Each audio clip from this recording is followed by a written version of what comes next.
Everyone ready? Great. I'd like to call this December 13th Perkiomen Valley School Board meeting to order. Ask the secretary to do a roll call. Mr. Dorr? Here. Mrs. Evans-Brockett? Here. Dr. Campley? Here. Mr. Fountain? Mr. Fountain? Oh, sorry. Mr. Keenan? Here. Dr. Kohler? Here. Mrs. Mayers? Here. Mr. Saylor? Here. Ms. White? If everyone can please join me and stand with the Pledge of Allegiance. I pledge allegiance to the flag of the United States of America and to the republic for which it stands, one nation, under God, indivisible, with liberty and justice for all.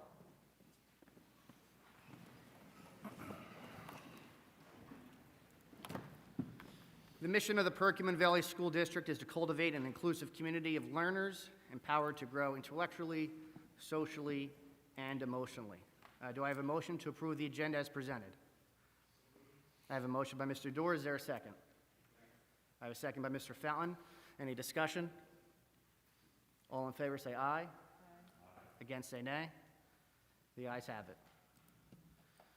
I move to approve the minutes of the November 8th, 2021 and December 6th, 2021 reorganization meeting and work session. Is there a second? Second by Mr. Fountain. Any discussion? All in favor say aye. Aye. Against nay. The ayes have it. Prior to public comment, I would like to share a message with our community. There are a few items I wanted to address. This has been a difficult week for our community since we have last met, and I am saddened by that. And by difficult, I am referencing to how social media has continued to bring our community apart, and more importantly, difficult because of the safety issues that have happened in our school system and feelings that many parents have felt due to those issues. First, I wanted to address something that occurred during the campaign to run for school director. There was a Facebook post by my team's page that stated, quote unquote, "for white men." That post created a lot of questions, and it really made some people wonder what was behind the statement. Although I'm not able to change something that happened in the past, I can learn and understand the issues that it has created. Regardless of the talking points that led to the post, it has raised important questions for some people. And since then, Rowan, Don, and myself have been associated with white supremacists and prompted questions about how a family of color might feel about that post. First to Don, Rowan, and Mr. Gaddis, I apologize for that post and the negative feedback that it created, and to my community as a whole, I am deeply sorry. Second, in terms of social media as a whole, we cannot be advocates to our community without mocking, bullying, or stating or perpetuating rumors on social media. It's not healthy to ourselves, and it's not healthy to our community. We must come together and lead for the benefit of all students. In the final hours of 2021, I think we should consider removing ourselves from the connected devices and checking on our neighbors and our family. We need to rebuild this community. We need to come together, and we can do that with personal connection, not through a computer device. The best thing for us is to reduce our time on the metaverse and spend more time in the actual valley and enjoying everything that our community has to offer. Third, I wanted to address a rumor going around on social media. There are no plans from anyone to remove and burn any books from our library. We must be able to ask policy questions and questions in general without assuming the worst out of people. Fourth, and most importantly, I want to address the safety issues that have happened in our community and in our area this past week. Parents are rightly concerned about the issues that have occurred in our school and in our country. I've seen emails sent to board members and answered many private emails and phone calls from members of the community.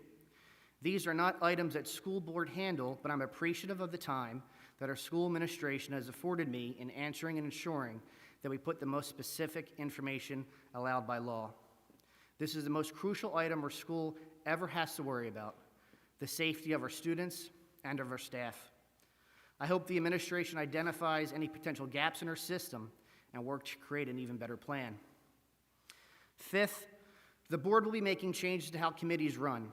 The purpose of these changes is to allow for a more efficient meeting process.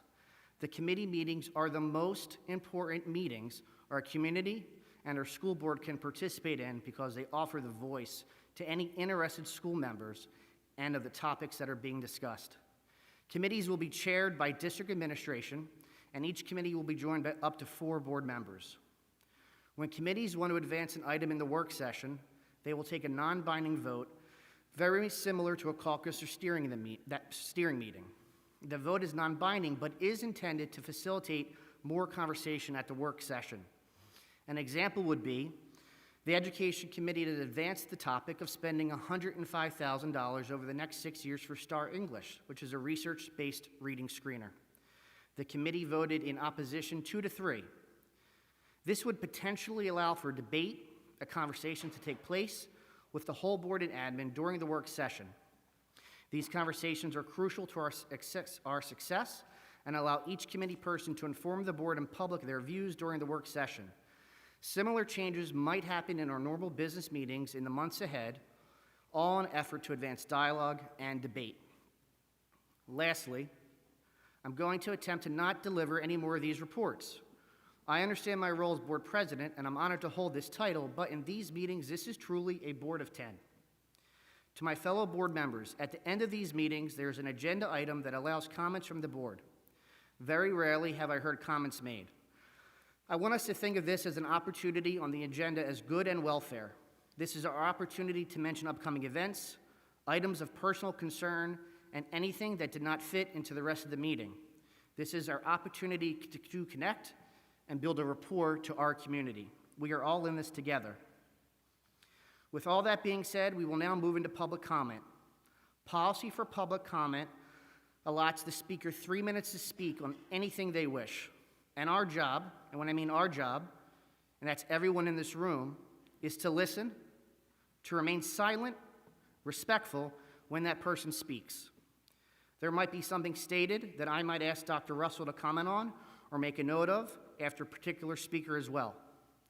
I also want to remind everyone that there is a mask mandate in effect in this building. Masks should remain above your nose at all times. When you're speaking at the podium, as we learned last week, stand back a little bit, don't get too close, it pops, but please leave your mask up. If you have a face shield, please leave that on at all times as well.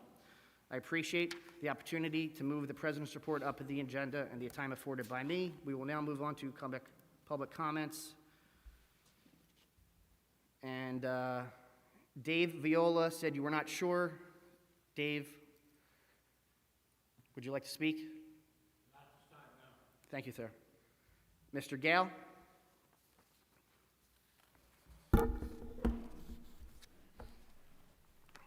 First, I'd like to welcome the new board. While there's been a lot of contention about the members and the background concerns that pertain to them, I'm going to put them on hold tonight and give Jason particularly a chance to prove himself. It's time for this board to do the right thing by children. For starters, no more rules, mandates, decisions that affect our children unless you have direct, peer-reviewed medical studies to justify the nature of your action. I want to see the board put into place, in effect, a rule starting tonight that no more mandates would be placed without actual real science and data to show that your actions are justified for that. Without that, everything is fear and speculation is bunked. Mr. Saylor, you're not even bothered to pay attention. It shows exactly your character. Thank you. Mr. Gale, I'm just making sure the timer goes on. Excuse me, I'm speaking. You just talked about how you're not supposed to interrupt. Thank you. I have my time. Secondly, let's stop this waiting game. This is worse than dealing with the federal government. Stop giving plans for future things, i.e. the mask rule, to say we're going to get rid of it, but literally, this is just as asinine and the same foolish thinking as the mediocrity of the previous board. Stand up and show us you're going to do what you say you're going to do, and do right by the kids. Remove the mandate tonight. Vote tonight. Stop pushing this nonsense off. To continue to push this down the road is exactly the same nonsense the last board did. So stop it. Do what we elected you to do. Finally, there's a safety concern I'd like to address. This one, everybody can be on board for. Apparently, the speakers in this auditorium do not work for announcements. This is a grave concern when there is a safety drill. My own child was in this room earlier this month for a safety drill and could not hear the announcements. If there's an active shooter in this building, they would not know. This needs to be solved now. No more waiting. If a hair on a single child is hurt, you all will be held personally accountable. I will make sure of that. And I'm not just talking about lawsuits. My team will be starting to protest in front of each and every one of your houses, and you know I will do it, starting next week unless this is fixed now. This needs to be resolved tonight. Thank you.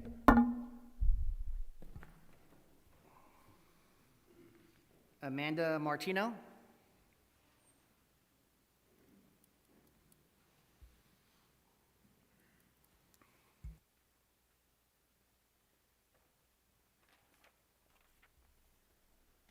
Amanda Martino, Lower Frederick Township. I stand before you to request that we keep the mask mandate in place for PV. In addition to numerous scientific literature articles published that masking has helped to reduce viral transmission, local area schools can see the evidence as well. In Souderton Area School District, which is a similar population size as PV and was used as the district that PV visited to gather information regarding reopening schools in the 2020-2021 school year, while masking is quote-unquote mandatory, there is an option for mask exemptions by parents simply attesting to the student requiring the exemption. This has led Souderton Area School District to have an increased number of mask exemptions at all levels of learning. Because of the increased number of mask exemptions, Souderton has a student COVID case count approximately 3 times that of PV case counts for students, and a staff COVID case count approximately 2 times that of the PV staff count as of December 9th, 2021. Additionally, I'm not aware that the Montgomery County Office of Public Health has altered the recommendation for the COVID prevention for K-12 schools, contact tracing, including isolation and quarantine rules. It is my understanding that these rules cannot be altered by PV and must be abided by regardless of any school board decisions. That rule clearly states if both the COVID-19 positive student and an unvaccinated student who is exposed were both wearing masks and practicing physical distancing of 3 feet or more, the exposed student will not be identified as a close contact and will not need a quarantine. If there are less students quarantining, we can ensure more in-person learning and decreased instances of potential virtual learning for all students. So the school board has a choice to make when updating the health and safety plan. Keep the mask mandate, which will decrease the disruption to learning because fewer students will need to quarantine and learn asynchronously based on the current MCOPH rule, or risk more disruption to learning because more students will be required to quarantine due to increased exposures from contact tracing by not requiring masks for all students, regardless of vaccination status. Please keep the mask mandate so we can ensure the health and well-being of all students and staff are taken into consideration. Thank you.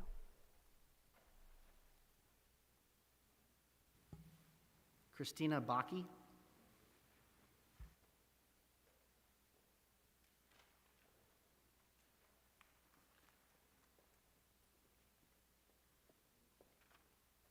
Hi, everyone. First, I just want to say thank you to everyone for what you're doing. I really respect all of you. My name is Chrissy Bocce, and I'm part of Perkiomen Township. I am very out of my comfort zone right now because I am a nerdy scientist. I have 3 kids in our schools, 1 in middle school, 2 in elementary school. I'm educated and employed as a scientist. I am speaking here today to talk to you guys about the masking decisions. The level of community transmission right now is considered high, and if there's over 100 new cases a day per 100,000 residents, it's high. In our area, in Perkiomen Township, we're well above that at over 300 cases per day right now. Montgomery County overall has been drastically increasing in the past few weeks, and even had over 600 cases per 100,000 residents on Friday, this past Friday. I'm here to ask the board to ensure that our health and safety plan continues to require masking in schools as long as the transmission rates remain high, and even maybe in substantial and moderate as well. This is not only going to protect our children, but their teachers, friends, and family members. Masks are most effective if everyone's wearing them, and science has continually proven this. I have personally known people that have diagnosed active COVID infections with symptoms to be going out in public, in our stores, in our businesses, and not wearing masks. I've also seen people avoid getting tested when they have symptoms because they don't want to keep their kids home, or because they don't want to stay home from work. If people are doing this on their own time, they're going to undoubtedly also send their kids to school with symptoms and even known infections that they're keeping secret. Knowing that this is occurring and will occur, and that others are contagious and they don't even have symptoms, we have to do all we can to protect each other, and the masks are honestly our last line of defense. We shouldn't take them away at such a critical time when rates are so high. Aside from the safety of the virus, my biggest concern is that if we put this as optional, that it's putting the grown-up fight into the classrooms and on the shoulders of our children. This opens the door to bullying kids, bullying each other for choosing to wear a mask, and kids having to choose between feeling safe in school from COVID or feeling safe in school from being bullied and even physically bullied from their peers. Our country and our community is experiencing a mental health crisis right now, and our kids are affected more than anyone. Please, I'm begging you not to add this to their list of things that they have to worry about. It's not fair to put the burden on their shoulders, and it's not fair that they have to make the decisions. And the safest option for everyone is that we require masks to minimize transmission during these high transmission rate periods of time. Thank you so much for giving me a chance to speak.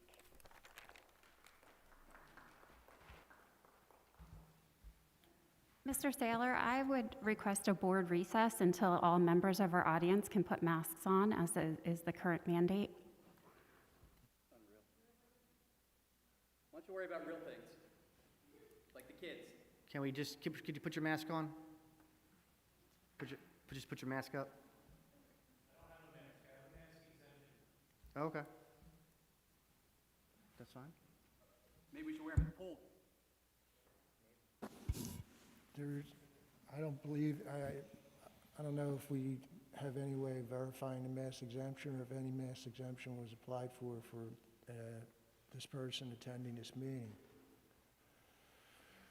If there was a mask exemption, it should have gone to either Ms. Widener, our board secretary, per our health and safety plan, or possibly our HR director, Mr. Ryan Moran. Could I ask, sir, if we gave you a mask, could you just wear it for this meeting?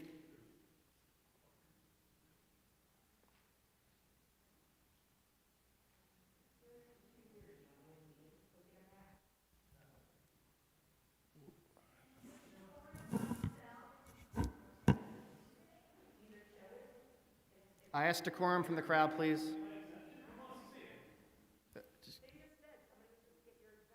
Can you give it? From the desk, right? There was no exemption presented. One was requested, one was not requested. Well, you could go give it to the security guard, and then you can come back once you present the exemption. I appreciate it. Thank you very much, sir. Ms. Brock, are we okay to continue? Again, I would request that everyone wears their mask appropriately, as I'm getting texts from members. Why doesn't the board do it? Because I just watched the board sit there and pull their mask down and take a drink too. You know, in our case, why don't you follow your own example? We're gonna, listen, we have work to do. We have, It's the superintendent who did it. Come on. we have, Come on. ladies and gentlemen, we have important work to do tonight at this meeting. It's really, really simple. It's really simple. If everyone can just, we know the rules in this building. We're all respectful people. If we could wear our masks the way they're supposed to be worn, above the nose for this meeting, so we could get through the business of the day, that'd be really appreciative. If you have an exemption, right, you show it to the security individual outside, and then they're allowed in, and then they're allowed in, correct? And then we're okay? Right? Yes. Okay. Wendy Ledford.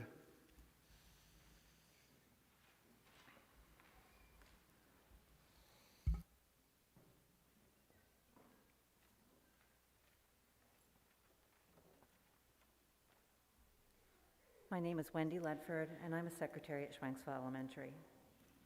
I'm asking you to approve the Health and Safety Plan, version 11, which includes stopping assurance testing for unvaccinated employees. Please allow us to monitor for symptoms, as everyone else is permitted to do so. While I believe masking should be optional as well, that can be a decision for another day. I am also asking you to revisit the decision to reward vaccinated individuals with up to 8 sick days if they contract the virus.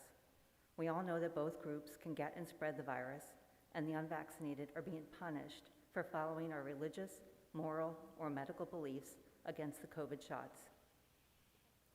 In the December 9th Harvard study by Kyle Becker, the data shows the higher the vaccination rates, the higher the case count.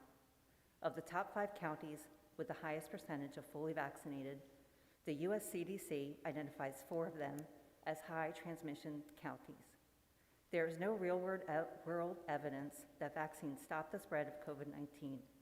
The vaccines have absolutely failed in preventing the spread of COVID-19. There is no legal, moral, or public health justification to mandate vaccines.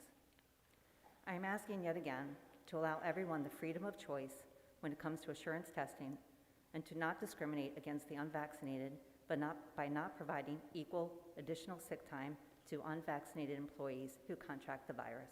Thank you.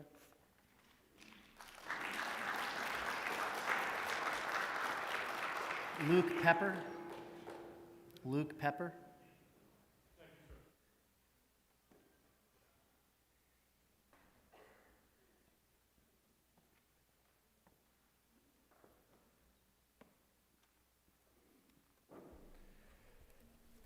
Good afternoon. My name is Luke Pepper. Good evening, actually, to the ladies and gentlemen of the board. My name is Luke Pepper.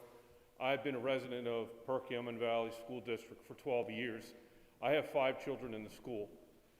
Tonight, the board is going to consider whether or not to modify or eliminate the mask mandate.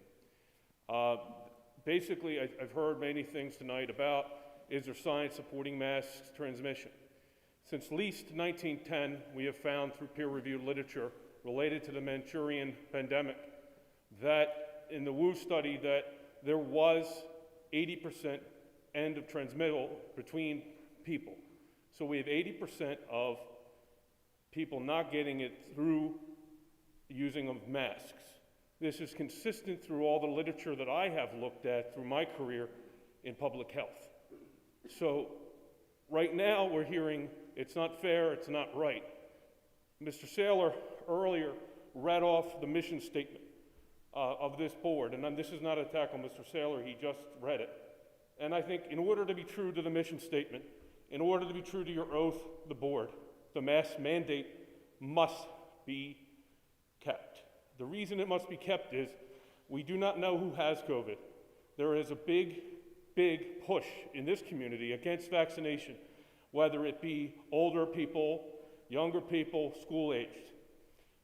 Again, the science on vaccines is pretty clear. We have known at least since the 14th century that if you wear a mask, you will not get a respiratory illness about 80 to 85% of the times. That's the science. That's not me saying it, that's what the researchers say.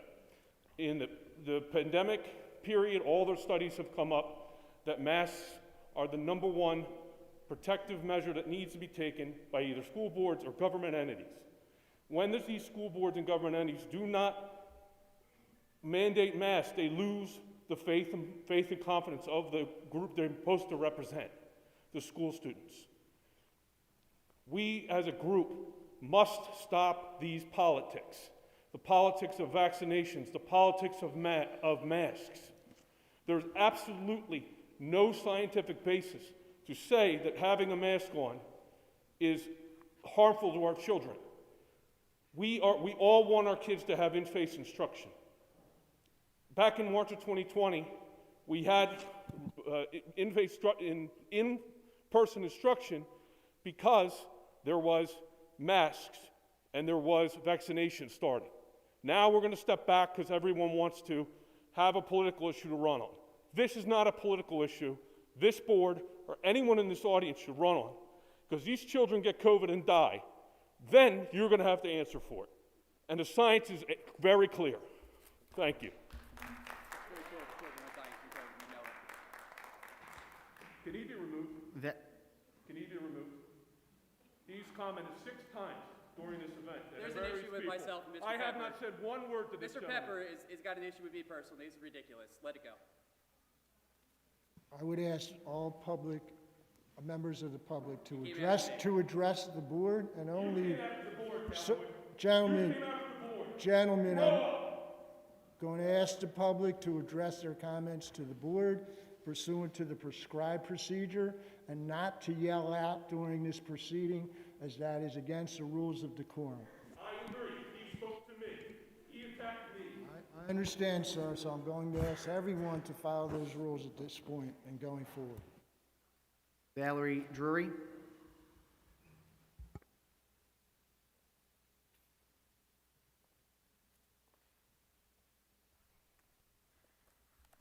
My name is Valerie Drury, and I live in Skippack Township. I have a junior and a first grader in the district. I'm also a healthcare provider who's working through this pandemic.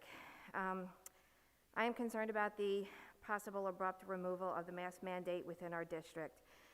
About 5 weeks ago, prior to the vaccines being available to 5 to 11-year-olds, I saw the benefit of masking firsthand within my own home. My 6-year-old had a play date at our house, and both kids were masked. The next day, I found out from the friend's mom that the little boy that she had played with was in fact COVID positive. I tested my daughter accordingly. She was negative.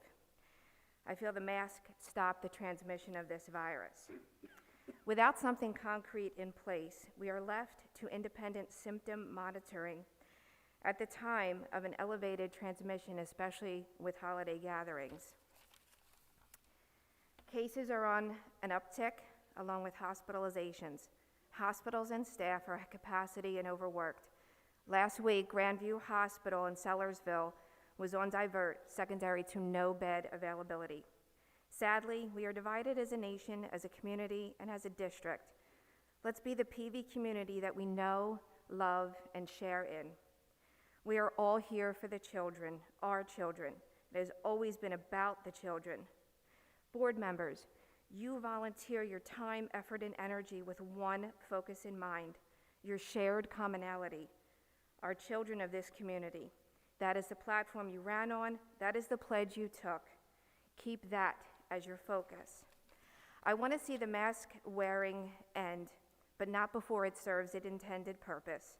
If we remove this mandate prematurely, we are at great risk for virus spread.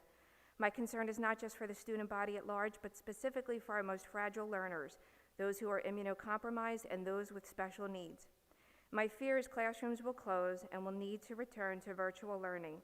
Despite the great effort of our teachers' administration during virtual learning, it was challenging, and our kids with special needs with IEPs and 504 plans suffered the most. I've had the pleasure to volunteer with Skippack Pharmacy with their vaccination clinics. These clinics have vaccinated over thousands of kids aged 5 to 11. 400 alone were vaccinated with their first shot yesterday, which means they will not have full immunity until 2 weeks after their second dose, which puts them at the end of January. Also, boosters for 16 and 17-year-olds were just approved by the FDA on December 9th. Please consider the mask mandate till the end of January to allow parents to take the necessary steps to have their child safe in school. Thank you for your time and your attention to our community.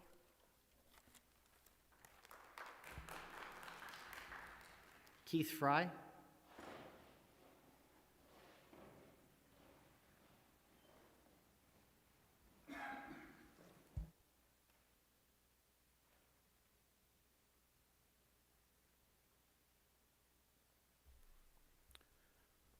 Keith Fry, Lower Frederick Township. I'm here again tonight to push for this school district to stop the mask requirements and allow the children and teachers to have freedom of choice. Freedom which I believe is under attack and needs to be fought for again. We all keep debating about the virus and protecting our children, but kids are not affected by this virus. As far as a risk assessment, per the CDC, the death rate for children under 19 from COVID is statistically 0. I'm sure you all know on Friday, the Pennsylvania Supreme Court ruled that Governor Wolf and the Secretary of Health, Allison Beam, did not have legal authority to issue a mask mandate. And with the court's ruling, schools can now terminate or alter mandates immediately. Therefore, the decision is back in the hands of the school districts. No more hiding and saying you're just following the Montgomery County and the state recommendations. We need you tonight to put an end to the mask requirements. I'm hoping that you vote to remove the mask mandate immediately and allow freedom of choice. I would like to offer a special thanks to Mr. Keenan for last weekend's meeting. Your continued fight for the chorus and the band to not wear a mask was greatly appreciated. The whole idea of singing and playing an instrument with a mask on your face is simply ridiculous. I recently went to a wrestling match on Friday night between PV and Faith Christian. I watched an auditorium filled with people not wearing masks and enjoying the event. Wrestlers wrestling, and thankfully without masks. Sadly to say, the only people wearing a mask were the 4 coaches from PV, which I believe were forced to do so. As far as testing, I hope you vote no to all testing, but I have a bad feeling you're going to accept this test-to-stay program. I hopefully pray you will modify this test-to-stay program and that it will require all to be tested, not just the unvaccinated. Enough data has been collected to show that both vaxxed and unvaxxed can transmit the virus. Please vote no more masks. Please vote no to the assurance testing. And please vote no to the test-to-stay program. Thank you.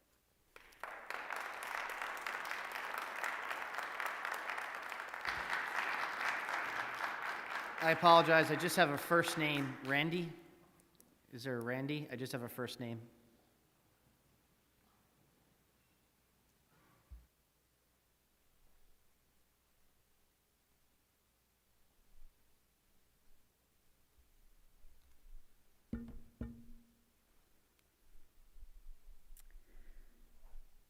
I want to talk tonight about the incident that happened at the high school on December 3rd involving a student who asked a peer if he knew... I apologize to interrupt. We'll reset the clock as well, but could you just give your full name and where you're from? I'm sorry, Randy Mchugh, Springmount.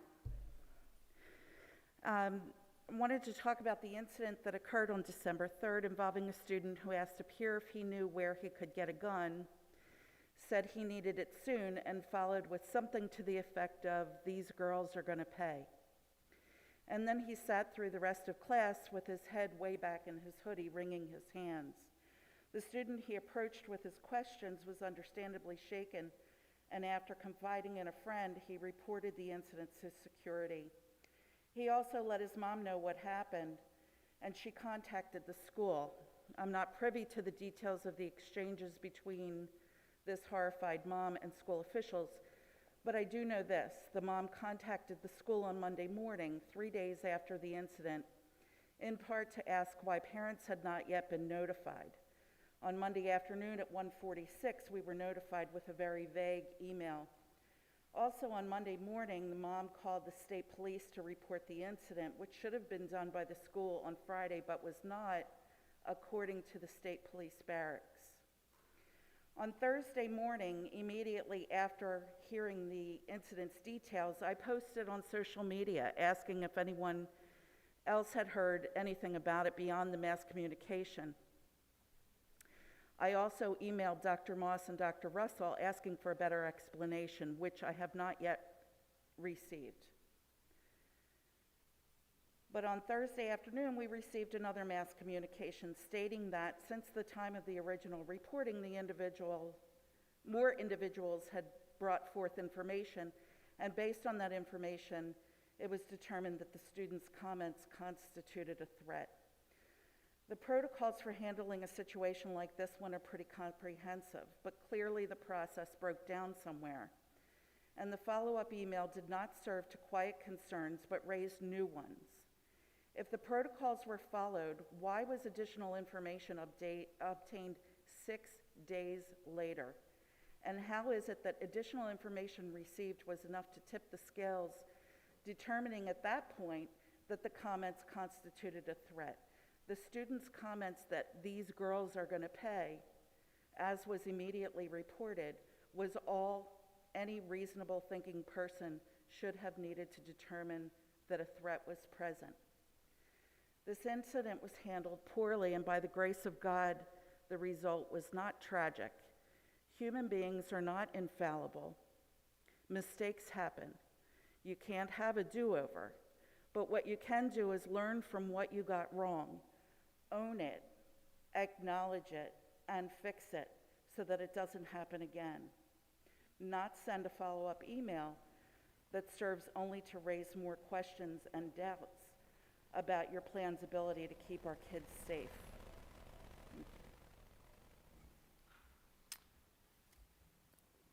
There are a bunch of not sures, so I'm just not going to go through the list. Is there anyone else that would like to make a public comment? Sir?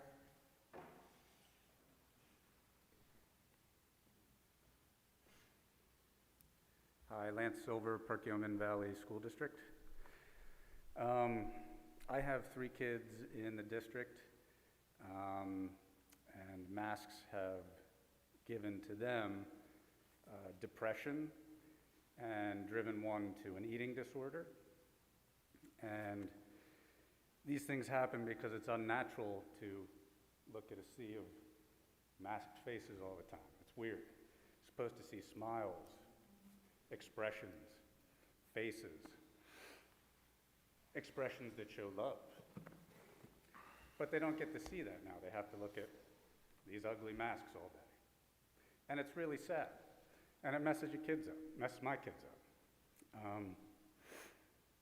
So the question is, viruses have been here from the beginning of time, and they will be here forever. And COVID will be here forever. It's not going anywhere. We're on Omicron now. As I recall from Greek life, Rho is next, or pi. And then Rho. We'll be on Omega soon, double alpha, double delta. It's never going away. So, do we wear these forever? Forever? Do you want to wear them forever? I don't. Let's get these things off. Let's be done with this. And let's vote on it soon. Please, for the kids. Thank you.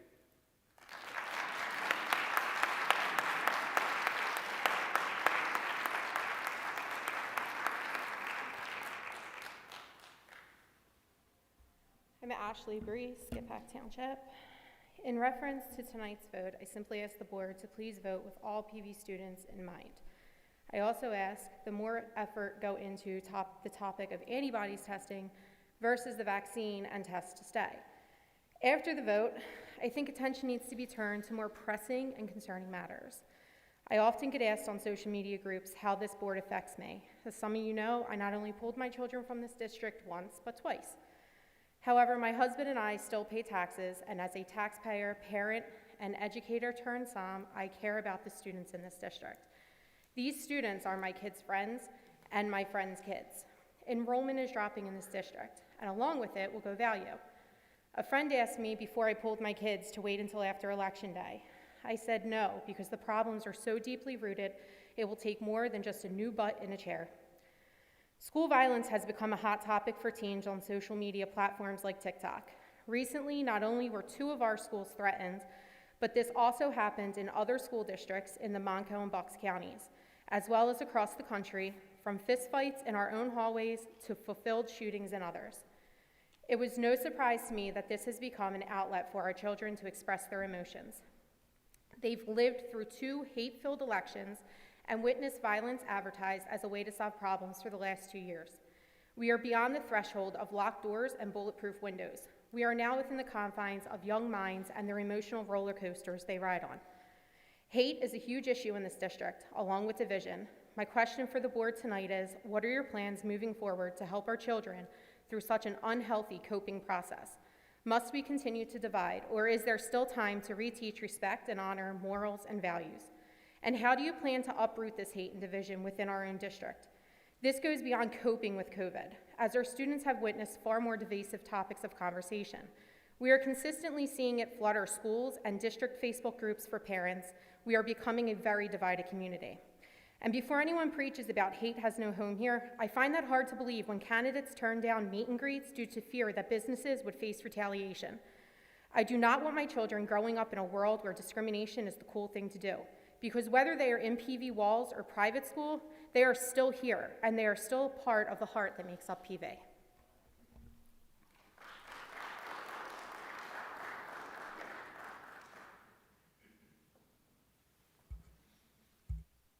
Hi, I'm Megan McWade from Shanksville, and I'm a student at the PV High School.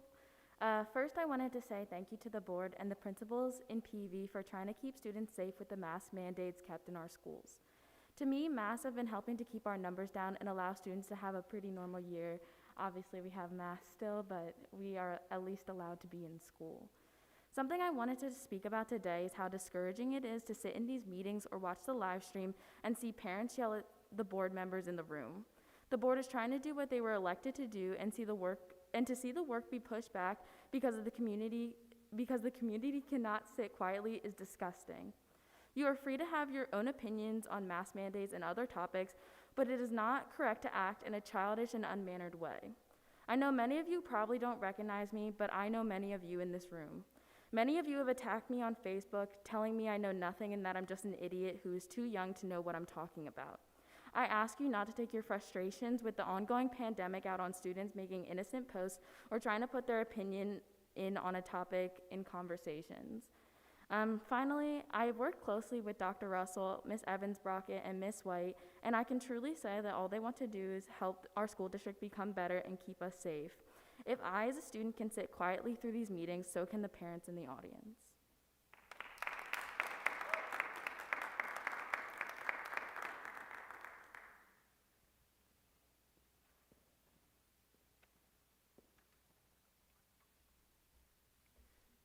My name is Erin Maximilian, and I teach at South. I'm standing before you once again for the 6th meeting in a row to address the topic of assurance testing for unvaccinated staff members. Tonight, I would like to celebrate the success we have had. In our 10 weeks of testing, to my knowledge, we have had 0 positive cases among unvaccinated staff members who have had to test weekly. That's a wonderful thing. We have tried this measure as a precaution. It has run its course, and it is now time to check that one off the list as a success and move on. Regardless of the other aspects of the health and safety plan that you would like to revise, it is necessary to put an end to the mandatory assurance testing of unvaccinated staff members tonight. Also, as you know, the Pennsylvania Supreme Court ruled that the masking order has been declared void ab initio and unenforceable. That means the order was never valid. Neither was any enforcement. There will never be a perfect time to lift the masking requirement for our staff and students. There will always be another variant or another virus. The winter months will always have higher rates of colds, flu, and other illnesses. But it's time to rip off the Band-Aid. When my daughter was a young child, she had an irrational fear of Band-Aids. Sometimes she would end up with a Band-Aid on her knee for 2 weeks because she was afraid to take it off. On one occasion, I distinctly remember grabbing that dirty Band-Aid when she wasn't looking and yanking it off. She screamed her head off for a good minute or so until she looked down and realized that it was okay. It didn't hurt anymore, and her boo-boo had healed. She never would have taken it off on her own. Someone needed to make that decision for her. Just like ripping off the Band-Aid, making masks optional for students and staff may certainly make some folks resistant and uncomfortable at first. Folks are still more than welcome to wear a mask. No one is going to tell you that you can't. Please, by all means, do what makes you feel safe and comfortable. Please allow everyone else to do the same and take responsibility for their own health. Many are vaccinated, boosted, and will continue to mask up even if they are not required to do so, and that is their right. Bottom line is having a choice. You all have some tough decisions to make, and we'll never make everyone happy all of the time. But it's time to rip off the Band-Aid and make masks optional for all. If you're unable to add the mask optional status to the health and safety plan this evening, then I urge you to at least approve version 11 for now and work out the masking details before the first board meeting in January. Let us know how we can help you. Many of us here are ready and willing to help as needed. Thank you.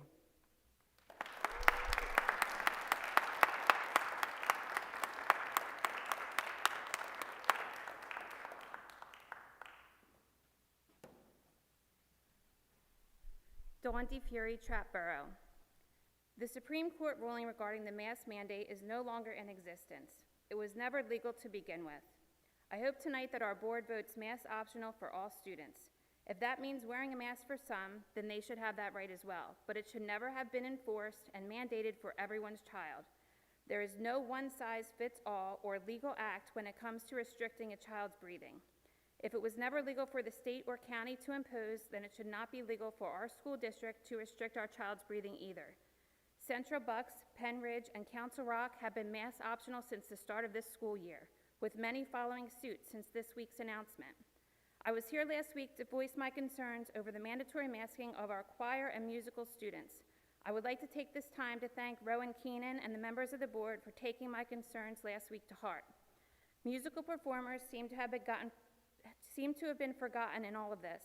The Supreme Court has voted that the mask mandate has been illegal from the beginning, but now our choir, band, and orchestra are being required to wear masks to perform on Thursday night for their high school musical concert, unless we take action today.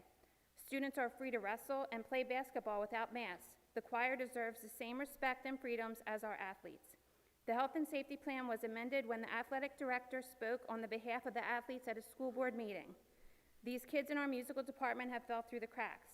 They are not being shown the same respect as the athletes here at Perkiomen Valley. I have talked to a few of them, and it's very hard to breathe while singing with the mask on. I hope this is part of our conversations tonight, and I hope in the future that we can do better to treat all of our students equally. If the health and safety plan continues to require masks, I am asking that you include an amendment that gives our musical students an option that does not require them to wear masks while they are singing. Tonight, the chorus and orchestra today had their rehearsal for Thursday night's winter concert from 3 p.m. to 7 p.m. That means that our children were wearing masks for a total of 12 straight hours today. Sound fun? I doubt it. But if they wanted to wrestle and play basketball after school, they would have been free to take their masks off. Sound fair? I think not.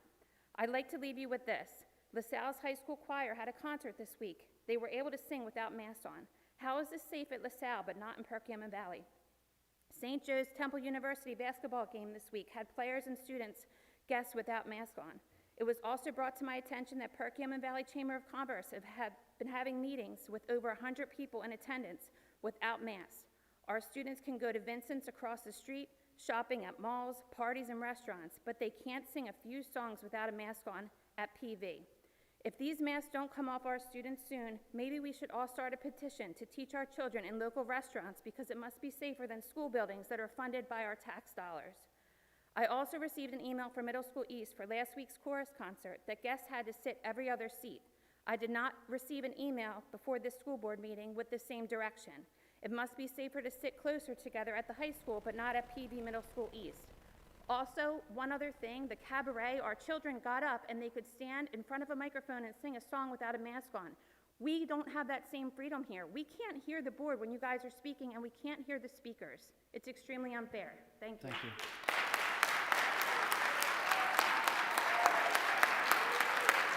Are there any other speakers?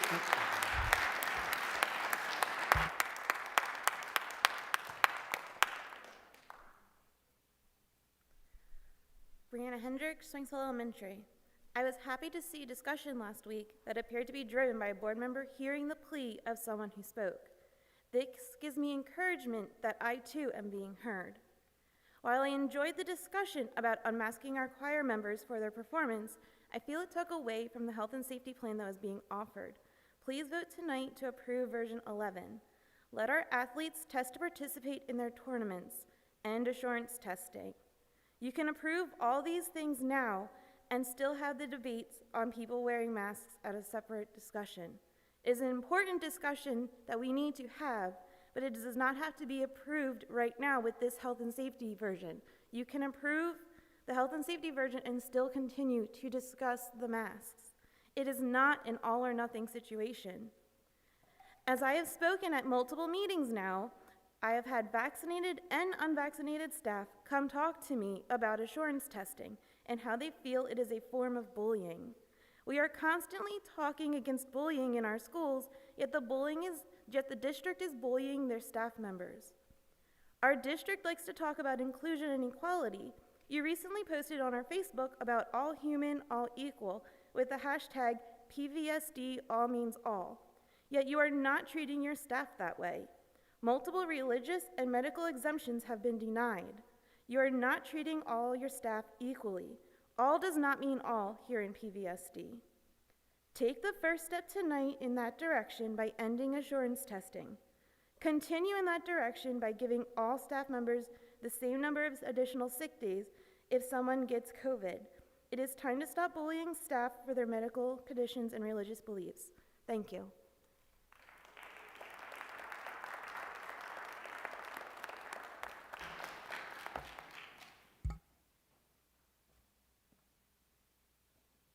Good evening, Holly Lehman in Lower Frederick. I think we're all wanting to get an exit from anything pandemic related. For our family, we feel the mask mandate should remain in place throughout the winter. And while numbers of cases are rising, however, I do think that this meeting could address our exit plan. I think that's where we need to go with this, and sort of a happy medium between everyone. Once the numbers are down and masks become optional, I'd like to know what other mitigation will either remain in place or be added. Then as we move into spring break, what will the exit strategy continue to look like as we continue our climb back to normal in-person school? As we all realize, we have to follow the science, and we know that this is a fluid and ever-changing landscape that we are navigating. The good news is that some experts are looking on the positive side that Omicron may be milder but more transmissible. But on that note, we must not let our guard completely down as we enter the favored season of COVID, winter. Hospitals are overwhelmed with COVID patients in more urban areas, and being in more rural areas where we are, we feel the impact less. However, if one individual gets severely sick or dies on your watch, you are solely responsible for making hasty decisions. And to the gentleman in here that said that it was pretty much no chance a child would die, I actually know 2 children under 10 that have passed from COVID, and they both were very healthy. I think a good compromise for all parents would be to stay the course until February and make the appropriate exit strategy now, so that it can be implemented swiftly as we enter better months for low COVID numbers. We need to use our common sense always and seek the facts and watch the data. Thank you.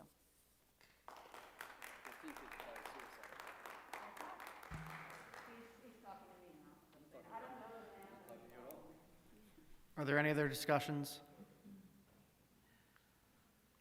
Okay. There is no special presentation today, so we'll move right into the student liaison report.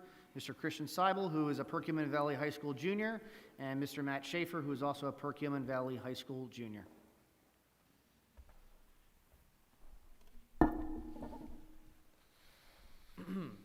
Hello, everybody in attendance. This evening, we have 2 very important things to discuss on behalf of the student body. The first one pertains to the behavior of the board and the audience at these very, very crucial and important meetings. And the second refers to the administration's communication with the district. First and foremost, and this seems pretty timely, the recent actions of these school board meetings and audience members at these meetings have poorly represented the respectful and productive atmosphere PVSD strives to cultivate. The school board has become, unfortunately, a punchline to the student body. Students have found the proceedings rather comical and fruitless. Rather than a body gathered together to help us, we see a group of adults who meet twice a month just to yell at each other across some tables and make unhelpful points. This is not the image that we wish to portray to our future leaders and students in this school. Parents and adults in this very room have behaved with less maturity than those students in our classrooms, even at the elementary level. In previous meetings, Christian and I have overheard disrespectful remarks and snickering from several individuals. It is not one side of the discussion, but rather the entire body that has forged a hostile and ineffective discourse that leaves the students feeling as though these sessions are unproductive and laughable. Everyone here is looking to improve the school. Juvenile acts and commentary belittling one another do nothing for the discussion and leave us not cooperating, but rather butting heads and achieving nothing. However, it's also the board's responsibility to maintain orders at these sessions. As you yourselves state at the beginning of each period, an individual who is causing a disruption may be required to leave the meeting. An individual harassing another attendee or delaying the meeting proceedings with inappropriate actions or words should be removed. Not doing so sets a precedent that has led to the disruptions and distractions of recent meetings and those that we heard tonight. If you have rules, enforce them. Our students don't see leaders in our community setting the example of our expectations for them. Here are suggestions to the board and the community. Community, if you wish to truly impact the operations of our school and help our students, don't come to these meetings to rant. As Mr. Saylor referenced in his statement, there are meetings you may attend for committees like education or health and wellness, at which you may speak with board members and administration about topics that are important to you. This is not the format to have a dialogue with the board, but the committee meetings are. If you want to make a change, go to these meetings. Don't come here and make a joke of these meetings with immature yelling and unwarranted disrespect. For the board, if somebody is being disruptive, remove them. We don't care which party or side of the conversation they are affiliated with. We're 17 years old. That's not our thing. It is disrespectful and slows the process. This is a place to improve our school district, not for a peanut gallery to set up and heckle those who feel the need to speak. If they are not following the reasonable guidelines that have been outlined at each and every meeting in the first section, they have fortified their right to attend. Forfeit, my bad. This is not a First Amendment violation. It is how the board is meant to keep the order so they may have function and properly and efficiently. A statement at the beginning of the meeting is great, as long as you follow it up and follow through with your genuine action. Remember that you as the board promised to do what is in the best interest for us students. And you, the parents, you took your times out of your Monday nights to try and come and support the community. You may laugh, you may snicker, or sigh at our remarks and think, oh, they're just kids. What do they know? But just watch out. Author Ray Merritt once said, old men can make war, but children will be the ones who make history. Before we go into our next topic, if there's any questions from the board, we'll take them, but if not, we can move on to our next section. Ms. Campley. I just want to commend the both of you for doing what no one else has been able to do. You brought tears to my eyes. The fact that you young men are standing here in front of a group of adults that can't get their acts together and can't stop with the bickering and the side comments and the not following of rules. To have two students have the courage to stand up here. I highly respect you. I find what you're doing commendable, and I look forward to working with you in the future. Thank you. Thank you. Seeing no other questions, we will move on to the next topic. All right, the next topic we're speaking on tonight is unfortunately rather heavy, but it's one that countless students have discussed and several have explicitly asked us to address at this meeting. Last week, there was an incident that we know very little about. The students at our school have an issue with the way the communication was handled with the community by administration and our school. The incident occurred on Friday the 3rd. However, the email regarding the incident was sent the following Monday, meaning our students had no information coming back to school 3 days after the threat was made. This in and of itself seems inappropriate. However, student and community concerns and frustrations were amplified because the email's contents were limited. The email stated that there was a concerning discussion on Friday afternoon related to weapons and that it was addressed and pertinent school district representatives were engaged in handling the situation. This gave the students no information, so rumors and fears grew. Students didn't know the rest of the week whether or not it was safe to go to school the next day or if they would be in mortal danger if they did so. That is not a fear that any student should have to face, but unfortunately, the world we live in warrants it. The student body feels that the school district needs to improve its communication with the community. We are not asking that you provide names or exact details, but we deserve more information than there was a situation that was handled regarding our lives. If the situation was simply a joke made in poor taste that was taken seriously, tell us that. If it was a genuine threat and authorities were notified in handling the situation, tell us that too. There's a fine line between mitigating the risk of panic and under-informing the students in such a way that agitates them even more, and that line was crossed last week. We're sorry if this report is perceived as more critical than it usually is. Our school board directors and administration are phenomenal. We truly enjoy working with them, but the board's efficiency and student safety are crucial to our school's operations. Our board and community need to take responsibility for and eliminate distractions at these meetings. Furthermore, our school administration and school board needs to enact some protocol for threatening situations that engage a timeline to notify the student body, teachers, and community that there was an issue and that it was rectified, and outline what information can be shared so that the students understand the severity or lack thereof of the situation. Thank you. Thank you. First, many people consider high school students to be future leaders. You two are current leaders, and you should be proud of that. I wonder, Dr. Russell, if you wanted to comment on what legally we're allowed to say and not say. When I say we, I mean the school district. You know, they had some questions and concerns, which a lot of people had, but I understand there are things that just can't easily go out. You know, specifically, Mr. Seibel mentioned if it was a jovial statement that caused, and these are not things that I know by law you're allowed to just to put out in an email. I'll talk about this a little bit more as I get into my Part 2 report. I also have a Part 2 report this week. One of the things that did come out of some of the incident, or some of the follow-up to the incidents, is our communication with students. So some of that information did appear in parent emails, but not to our students, and that is a takeaway. So we are thinking very carefully and thoughtfully about how do we effectively communicate to our student bodies when they experience something like this, and we'll work on that.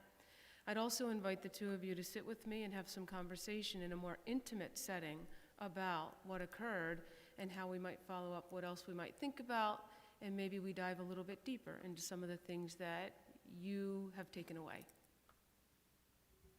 Thank you. Thank you guys very much. Thank you. Have a nice evening. And we'll go right into our superintendent's report. Thank you, Mr. Saylor. So last week, as part of our conversation, I had expressed in public that I would follow up this week as we discussed really the health and safety plan, and the aspects of the plan that raised questions really were around masking. So I wanted to follow up and share just a little bit of the current COVID data. I'll refer to that Supreme Court decision that some others have referred to this evening, and then talk about mitigation measures moving forward and our continued transition as we make progress towards something that looks different from what we're experiencing right now. I'd also like to follow up on school safety, talk a little bit more about how the school approaches, how the district approaches being prepared, responding, and recovering when incidents occur, and I'll talk a little bit about threat assessment. So our health and safety plan was presented last week. Right now, we're looking at some pretty high metrics, higher than what we've seen in some time. The incident rate for the county is represented there, as is the percent positivity. And these are two metrics that we've continued to monitor throughout the pandemic. Additional information offered on the early warning monitoring system helps us to see that there's an increase in the hospitalizations due to COVID.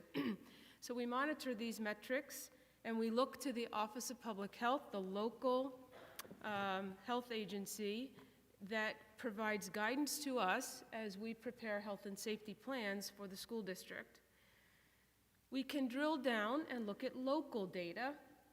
The Montgomery County Office of Public Health has developed a data hub where they present for the Perkiomen Valley School District the percent positivity, again, for us and our area. That's pretty high to be over 10%. And you can see how the municipalities compare, and the incidence is at 168. Now, the good news is the percentage of individuals vaccinated is increasing, and that's important. And that was a major goal for the school district, to afford all individuals in our school district the opportunity to be vaccinated. The Pennsylvania Supreme Court handed down its decision Friday, and if there are questions about the legalities associated with that and the authority of the school district under the school code to maintain a requirement, I would certainly defer to Mr. Subers on that. This decision was based in how the acting secretary presented that order and the basis for that order. That's different from the way that we've approached our health and safety. So right now, the vaccination and the percentage of individuals in our community, Montgomery County that is, and our school community is increasing. That's good news. One of the things that we said early on was that we wanted to be able to afford all of our learners the opportunity to be vaccinated. And the older students had that opportunity earlier than did our 5 to 11-year-olds. And I've mentioned we've had great response and participation in the vaccine clinics. That's the number one mitigating measure against COVID right now, based in the research, is that vaccine. So it's good to see more and more of our population participating there. This slide shows the mortality by vaccination status. According to one source, unvaccinated is higher than the vaccinated. I've included some peer-reviewed reference articles that support masking. So masking has been purposeful. It has allowed our students to remain in school, and for us, it has helped mitigate and avoid transmission of the virus in our schools. In addition to affording all of our students the opportunity to be vaccinated before we made steps towards different mitigating measures, we also thought about, besides the vaccination, we thought about, sorry about that, I just lost my train of thought. At any rate, masking is supported here in the science, in the research. So before we can take steps away from that, we want to make sure that we provide the opportunity for all to be as safe and healthy as possible. We've avoided transmission in our schools. We believe in part that's been due to masking, along with social distancing or physical distancing, the improvements we made to ventilation throughout, and the focus on hand washing and cleanliness and the aspects of that closeness and touching. So, references for individuals who may be interested. We're hearing differences in views on that. However, those research articles may prompt your thinking. When it comes to assurance testing, I have recommended to the board tonight in version 11 that we stop the assurance testing of the unvaccinated in our district. We're not discovering through that mitigation layer a lot of positives. And what's happening, according to some of our nurses and others that oversee this process, is that even vaccinated individuals are coming to school without conducting that symptom monitoring and can end up positive. They don't get as sick as the unvaccinated, but that's happening. So again, another extremely important mitigation measure is that we conduct that symptom monitoring on a regular basis. And we don't come to school and we don't report to work if we don't feel well. So the assurance testing is something for the unvaccinated staff I am recommending in version 11 be stopped. However, I am going to continue to advocate for test to stay and test to participate. Test to stay allows our students to remain in school should they opt to participate in that regular cadence of testing and remain asymptomatic, negative as a result of those tests, and asymptomatic. That's a good thing. If parents agree, we need parent permission or consent. If individuals are uncomfortable with that, then we do have to abide by the Office of Public Health's quarantine rules, which means students or staff have to remain out of school for 7 to 10 days. They guide us on that. Test to stay is an option that can allow students to come back into school sooner, presuming they participate in the testing every other day, remain negative, and stay asymptomatic.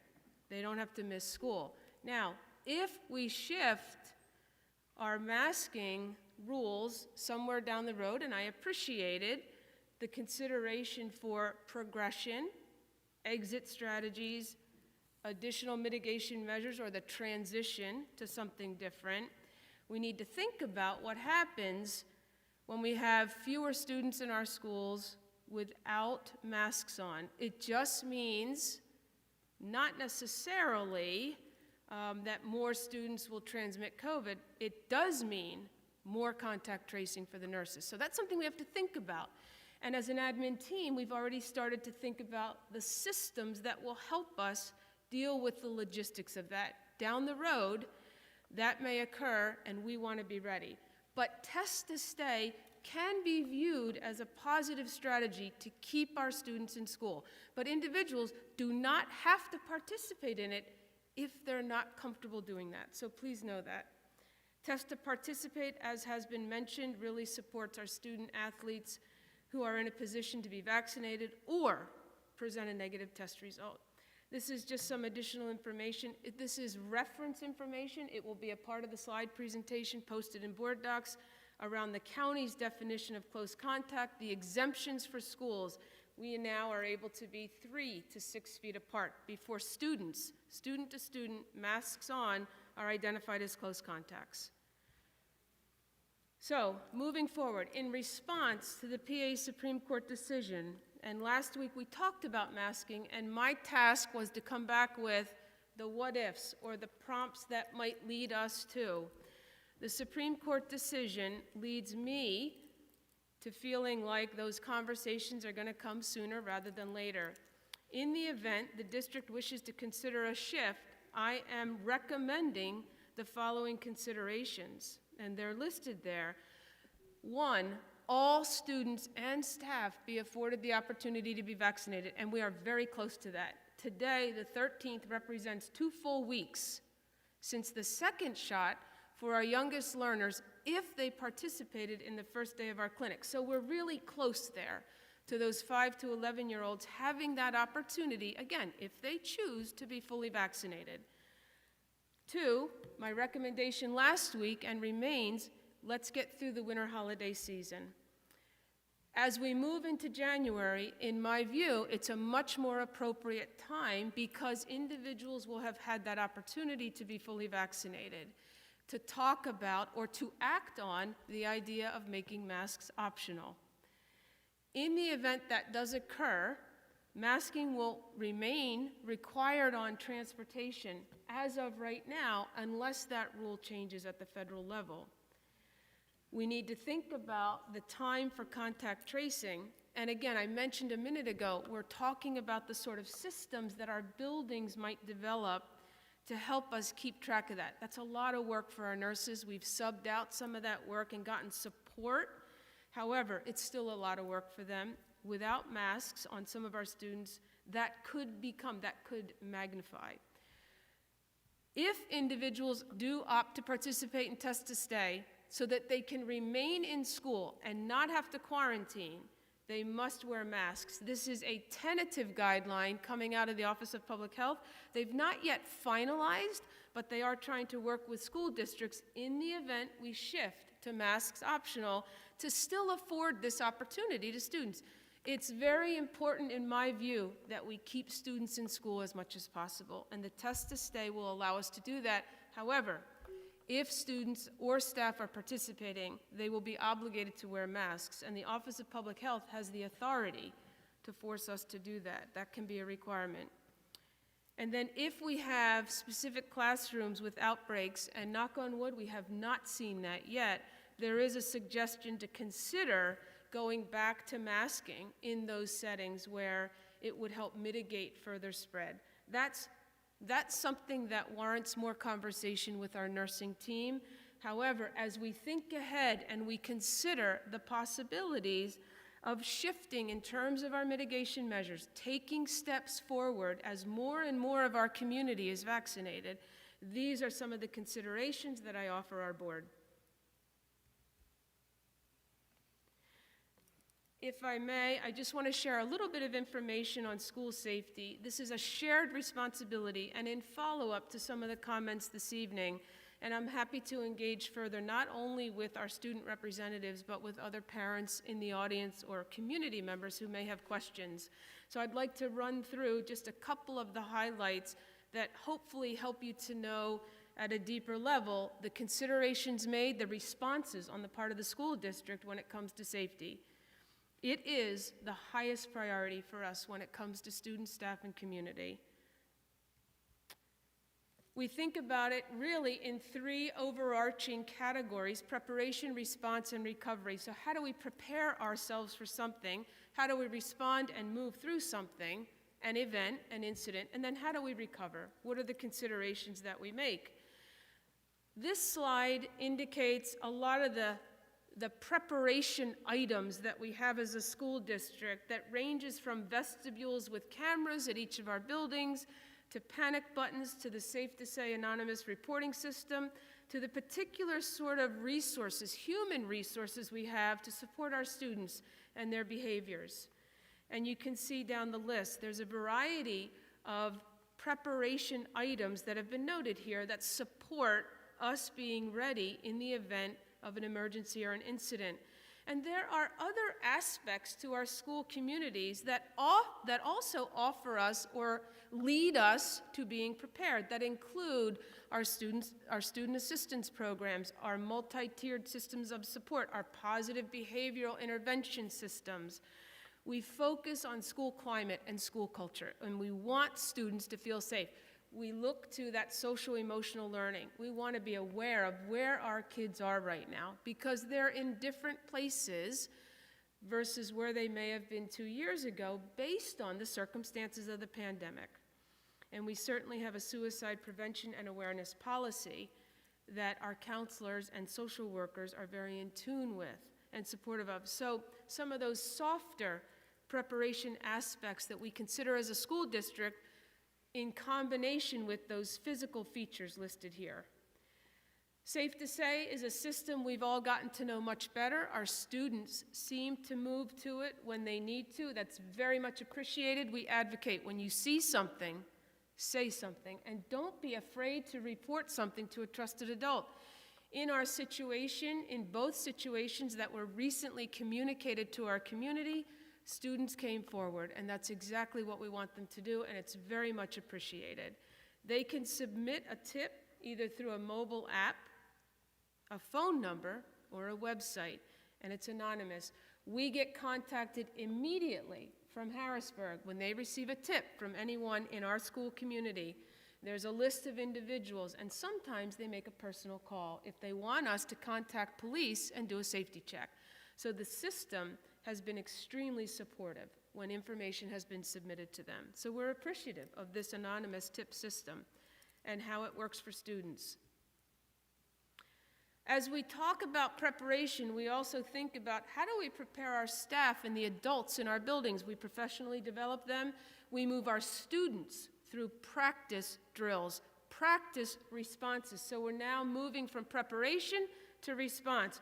We practice evacuating the building, for example, in the event of a fire drill. What would we do? We practice locking down, we practice locking out, and we must do a lockout drill within the first 90 days of the school year. That's a state law, that's a requirement under Act 44. We practice shelter in place, and occasionally a couple of our schools in a given year are supported by representatives from FEMA and PEMA to actually observe how they move through that shelter-in-place drill in the event of, say, a severe weather incident. And then, of course, our bus evacuation drills occur twice a year, again, in the event of an emergency. Do our students know how to move through those drills? We follow the I Love You Guys response protocols. If you look around our buildings, you'll see these in classrooms, in hallways, in offices. This has recently been updated to include that run, hide, fight response that we looked at maybe 2 years ago now prior to the pandemic as a way to respond to a lockout. Our students are coached to run or hide or fight in the event of that type of emergency, an intruder on campus or a threat of that sort. The I Love You Guys protocols were developed by individuals who lost a child in a school emergency, and they present their protocols, they've just updated them this year, in ways that they believe are easy to understand and very visual, and we agree. And this is the protocol that we've subscribed to and will continue to work with in this new version. So when we talk about response, we practice these drills as a matter of how we would respond to an emergency. We may actually evacuate or lock down or lock out, any of those items listed there. So again, we practice so that we're prepared and we know how to respond in the event of a particular type of emergency. And it's really important our students are comfortable with the adults in their building so that they respond appropriately to the coaching and the guidance from those adults. As we think about recovery, communication is key. What does that communication sound like? How much detail can be included? The challenge is sometimes what's communicated from the school among individuals in our community on social media. So how do we sort through that and make sure we're communicating effectively in a balanced manner that gives the community the information it desires without violating any confidentiality of the individuals that may be involved? We think about the student and staff supports when an incident occurs or when a student is demonstrating they benefit from some sorts of resources or supports that aren't typically in place. We think about our partnerships with our first responders as we recover. What feedback do they have with us right now? We have really good relationships with our first responders. I'm extremely appreciative of that. Having Mr. Miller in the role of safety supervisor has really helped us to strengthen those relationships with our first responders. Community outreach. Who else in the community can be supportive in the event of an emergency? Maybe for food, maybe for clothing. And then we continually review our plans. And that was noted a few times by speakers this evening. We always take something away from incidents or situations that involve us responding, as has been the case these past 2 weeks. The graph at the right sort of highlights some of those broader considerations from preparation, response, recovery, to also include prevention. How do we proactively prevent and mitigate some of these incidents? And we think about some of the things that we have in place that we can put in place to help increase the likelihood we would do just that. The last thing I want to mention is that there was a new policy as part of Act 18 called threat assessment that came down from the state, and the state has now mandated all school entities at the start of this year needed to have a district-wide threat assessment team developed.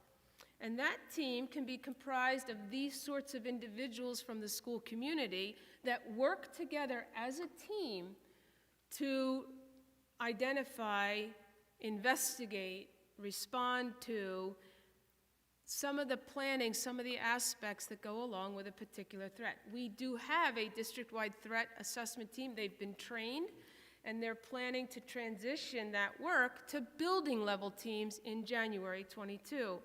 And these are some of the steps they take in their thinking as a threat assessment team. I highlighted in my probably the third email that you received after the West incident some of the details of how the school actually responds in an effort to be more detailed with what happens in the event of a threat in this case and who's involved. We do contact local law enforcement so that they can conduct a safety check at a minimum. There may also be charges filed, but the police work collaboratively with us as we investigate a threat and really try and get to the root of it. We have other resources that I've noted here. We involve our parents and some of the additional resources not only from within our district but within our county and local area. Our top priority continues to be providing the safest learning environment for students and staff. And this threat assessment policy and the trainings that have come with this from the level of the state have been extremely helpful. And again, just strengthening our knowledge and some of the ways that we think about some of these incidents and emergencies that might occur. How might we be more proactive? Where do we have gaps in our plans that we need to plug? So these are thoughts that the district has taken on as it moves through these incidents. These slides will be posted, and happy to, as I mentioned, address any additional questions from anyone who may have them, because I want you to feel comfortable and informed. And there is that line. We have to be careful with some of the information that's shared, as I tried to point out. However, we'll work to strike that right balance when it comes to communication. And that's all I have, Mr. Saylor. Thank you very much. Does any of the board have any questions? Solicitor, sorry, Dr. Campley. I do. I have questions for both ends of the spectrum, so I'll start with the threat assessment since that's kind of where we were. As we know, when students are part of a threat, there's usually some connection to mental health and or some form of history of bullying. And after hearing from our student representatives, Mr. Seibel, Mr. Schaefer last week, and their concerns with the mental health at the high school level specifically, I'm just curious if there is something that we could put into place to investigate this further to see. I mean, there's a nice laundry list of things that was just presented of things that we're doing proactively, things that we're doing to respond, but we're still hearing from the students that it doesn't seem to necessarily be hitting their specific needs. So is there any way we could do, work with the students to either come up with kind of some sort of survey to see what do they feel is currently working, where are the gaps, and what they feel would be helpful to support them moving forward? Because if we don't get to the heart of the issue with mental health and with any bullying that may be occurring, we could put all this stuff into play, but we're really not getting to the issue at hand. So that's my first half.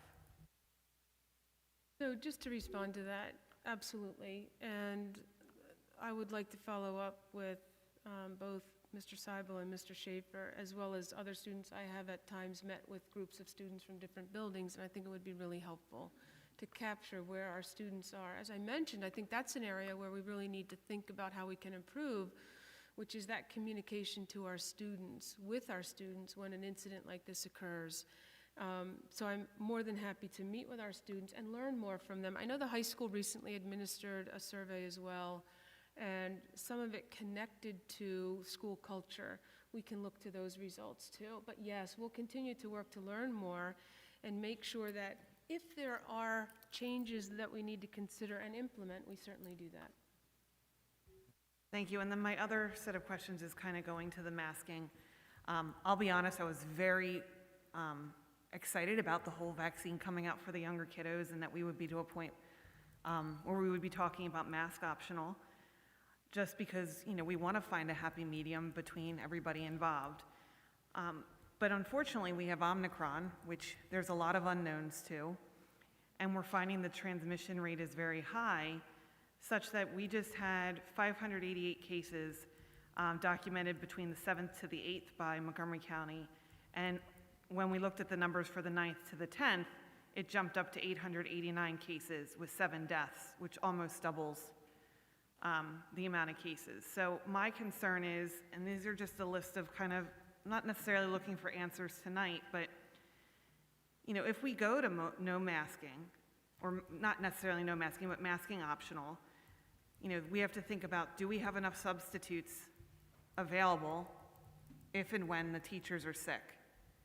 Because if we get teachers that are sick, and we know that many of them are vaccinated, but we also know the vaccinated individuals can be sick. What is the average length of time that a student is going to be missing school? If they have to quarantine first and then they ultimately get sick, we're talking about kids who could be out of school for upwards of 3 weeks. How are we going to protect the students who can't mask because of maybe they have autism or an intellectual disability or some sort of special education need that requires them to not be able to wear a mask, or those that are immunocompromised and their health and safety is of utmost concern? And then I guess, you know, if we lift these mitigation efforts now, how do we just go about making sure the kids are kept safe? I'm just really concerned that we're kind of putting the cart before the horse in talking about mask optional when we really just need to get through winter and get some more data.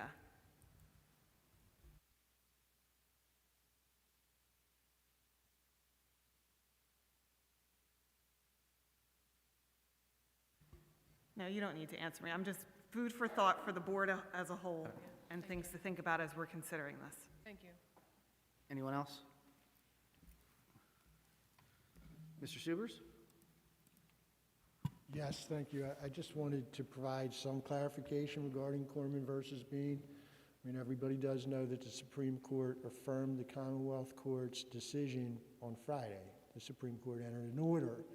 However, the Supreme Court, the order said that it affirmed the Commonwealth Court's decision. The Supreme Court has not as yet issued a separate opinion. So the relevant authority at this point is that Commonwealth Court decision regarding the basis for the finding that the mask order was void ab initio. And the basis for the Commonwealth's decision wasn't that the order was unconstitutional or violated anybody's constitutional rights. And in fact, the Commonwealth Court went out of its way to indicate that it wasn't determining whether the mask order was appropriate on its merits. What the Commonwealth Court ruled was that the mask mandate should have been imposed as a regulation and not as an order of a department head, a Commonwealth agency department head. And basically, that would have required the Department of Health to go through a regulatory review process under the Commonwealth Documents Law and the Regulatory Review Law that would have published their intent to adopt this mandate as a regulation, allowed for public comment, and also review by the Internal Regulatory Review Commission. And because they did not do that, the Commonwealth Court found that they enacted that mask mandate in an unauthorized manner and therefore struck it down.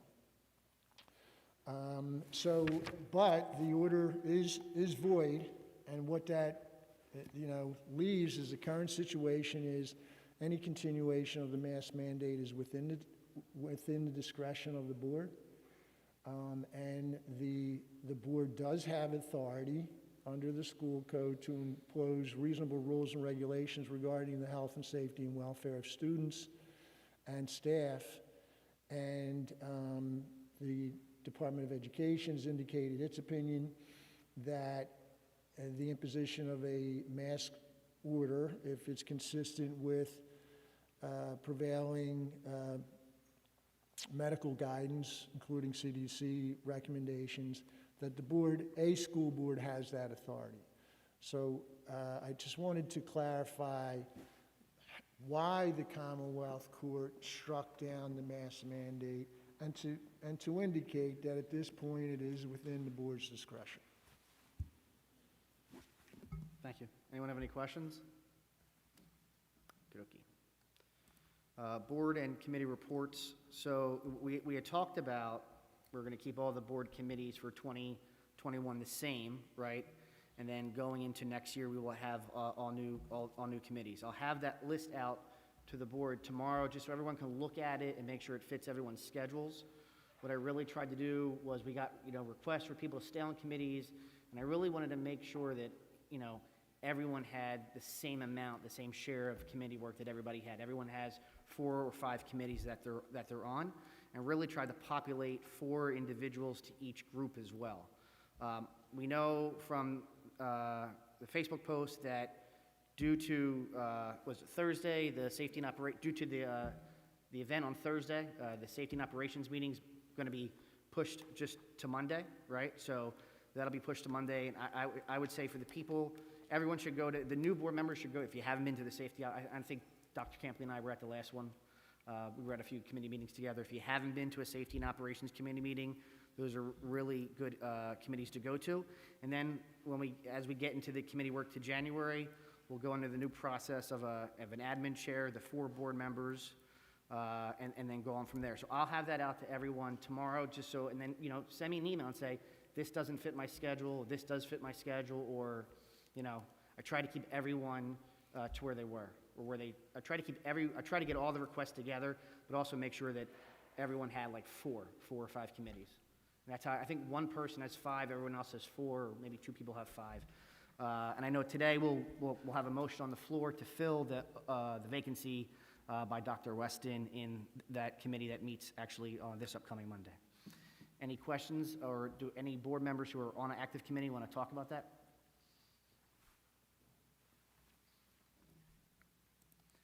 Looking for a motion to approve the consent agenda developed on December 6, 2021. Motion by Mr. DeDore. Is there a second? We have a second, Mr. Keenan. Any question? All in favor say aye. Against, nay. The ayes have it. Dr. Kolar, education. Thank you, Mr. Saylor. Items 4.01 and 4.02 were presented on December 6th. Items 4.03, 04, and 05 are all in consent. Item 4.06. The recommended action is a motion to ratify the proposed allocations for the Act 24 ARP ESSER funds as presented, and I so move. Second.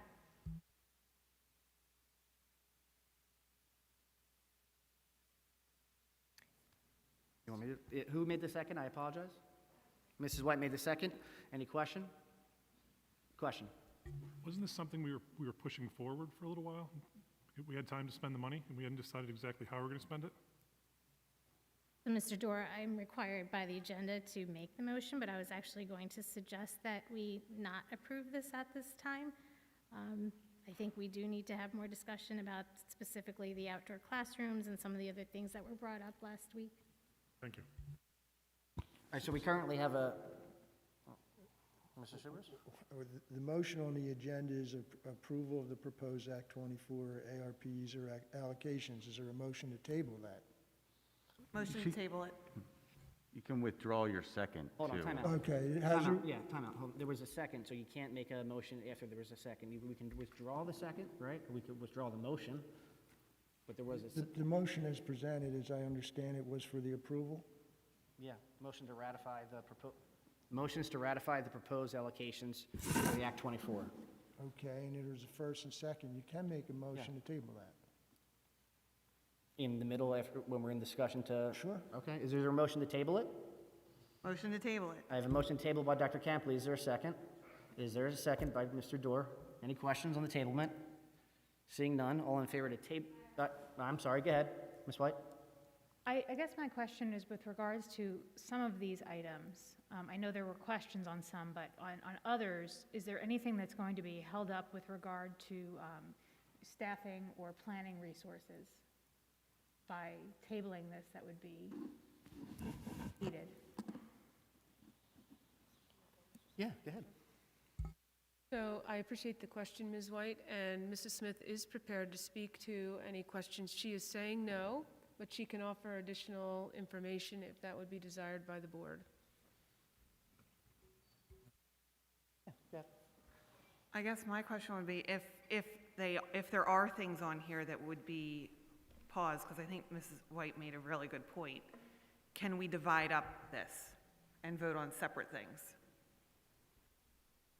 So what I can share with you at this time is that I don't believe that anything that we would be bringing forth at this time would be held up. We are intending that the secondary literacy interventions that we spoke about at Education Committee would probably not come before the board to approve even the purchase of that until February. We want to get through our January data presentation, and those purchases actually would not occur until July 1 anyway.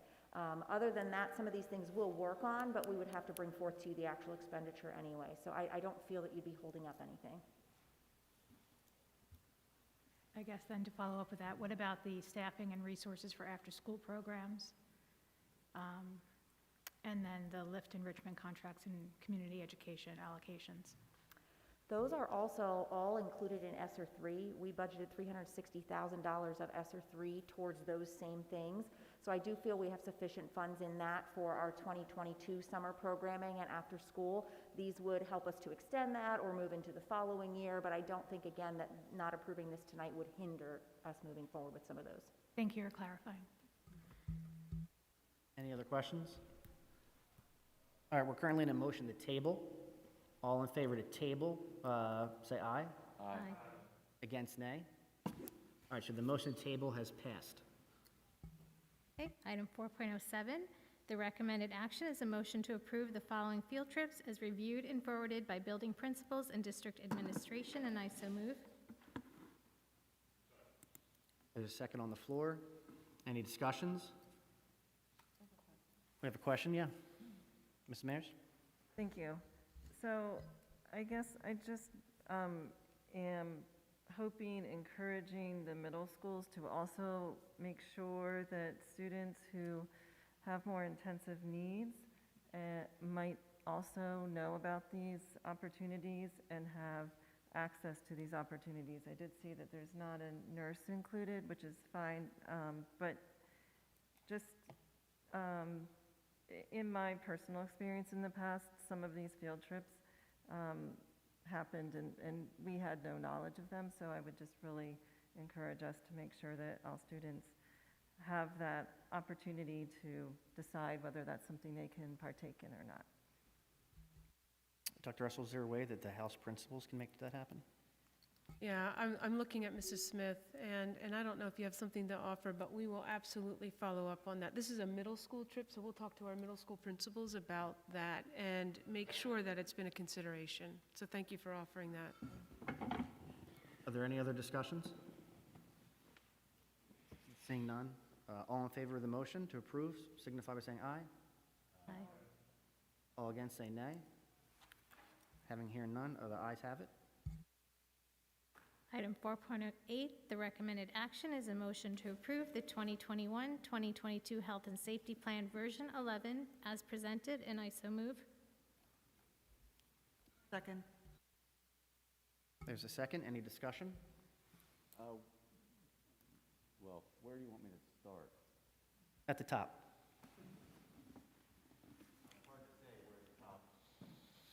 It's hard to say where the top is.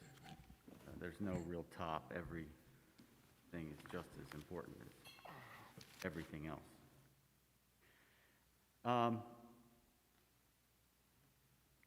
start with what I hope is easier and more apparent to everyone, and where we can find some common ground,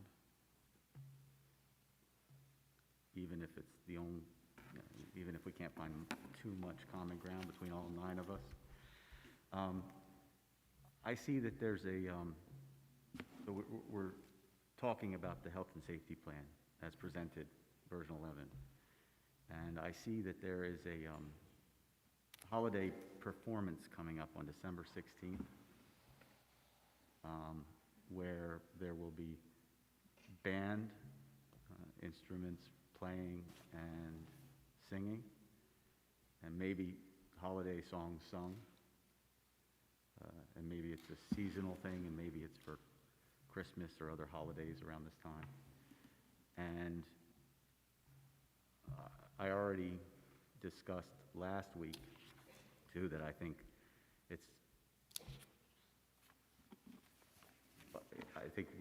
where I thought we would agree is that it's not very logical to have athletes allowed to compete and perform without their masks on, but not a choir. And I surmised and hypothesized that it was overlooked in the overall plans that had been previously done, and again, nothing can be perfect. But I would like to move that the performance for the band and the choir is mask optional when immediately when they are performing. On that, if I can. Sorry, go ahead. These students, Are you making, you're making an amendment? I would like to propose that amendment to this health and safety plan. Is there a second to that? Okay, there is no second to that. I'm sorry, Mrs. Mears? I'm sorry. Okay, there is a second to that amendment. Discussion, Mrs. Evans-Brockett? these students have been practicing for months with masks on. They've had numerous after-school practices. Tomorrow night is the final dress rehearsal prior to the performance. I think you're going to see a number of students that are not comfortable performing at this point when you remove masks at the last moment. And then we're going to have an issue with that we don't have a full band, a full orchestra, or a full choir in order to perform on Thursday night. I don't understand why we would be changing this 2 days prior to the performance. Dr. Campley. I tend to agree with Mrs. Evans-Brockett. There is nothing that has been put out by Montgomery County Public of Health that has stated that this is a recommendation on their part. We're supposed to be making decisions based on research and data. And it is my understanding that the reason why singing was masked to begin with is because of the projection of when you're singing, the amount of stuff that, you know, the particles that come out of you. And you're now seeing with people side by side in very close proximity with rows and rows and rows in front of them. And I do think we're going to have a situation where, one, it's maybe not the safest, and two, you're going to make it very uncomfortable for students who, again, have been practicing for months en masse with no issue. To make this change now, like, I'm prepared to vote on the way it stands. I'm not prepared to vote if we make a change and add something at the last minute like this. Bruce, do you have something? Yeah, I was just going to say, right now, there is a motion to amend. You can vote against the motion to amend, but that is the motion on the floor at this point. Yeah. Yeah, Ms. White. I just want to reiterate the fact that Dr. Russell in her presentation tonight made her recommendations, administration's recommendation, as to how we should move forward with the current health and safety plan. And your motion to amend this current health and safety plan goes against administration's explicit recommendation. And as a board, we look to our administrators to guide us in making decisions on behalf of the entire community. And so going against her explicitly, and we can vote on whether or not to amend, but I just want to make it clear for the record that should a vote go forward to amend based on your request, we're explicitly going against the recommendation of administration.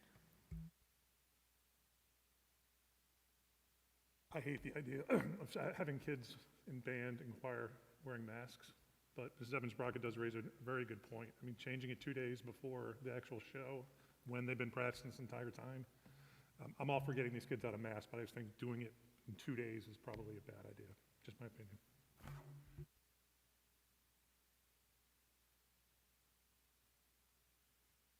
I guess I just wonder, because I had never thought about this until recently when it was brought to our attention. And to me, it seems equitable that athletes and choral members they're expelling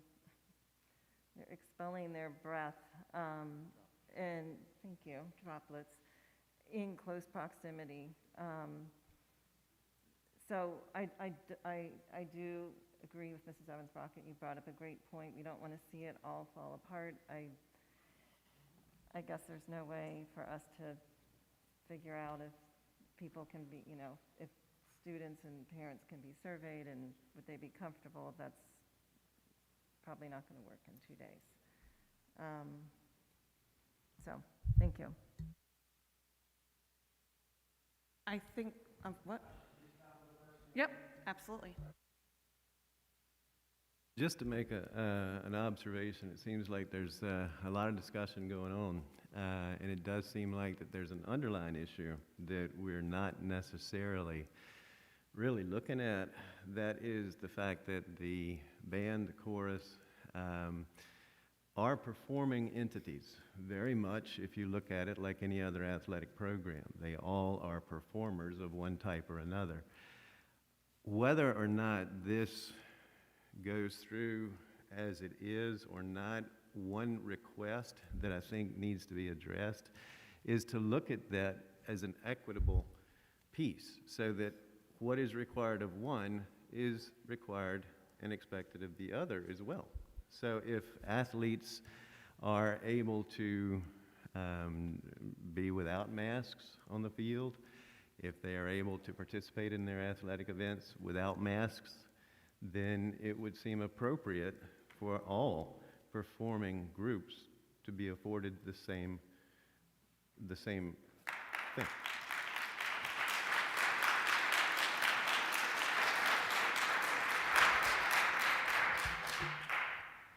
So while I don't disagree with you, Mr. Fountain, I do think we need to consider, again, the Montgomery County of Public Health and what their recommendations would be. When you're performing in a concert-type fashion, you're not moving around the stage, you're not putting on a performance such as, say, a musical where characters and things are moving, you really are standing for over an hour, side by side, very close proximity. which is very different than a sporting event. When you're moving around, you're being exposed to different people at varying times, you're not in that close proximity. So I really think that it would be important to look to the scientists on this and see what their feedback is. If they think it's really no different, then I'm not a scientist, but I think they haven't put out anything yet regarding the difference between concerts and sports, and I think that's a question that needs to be posed.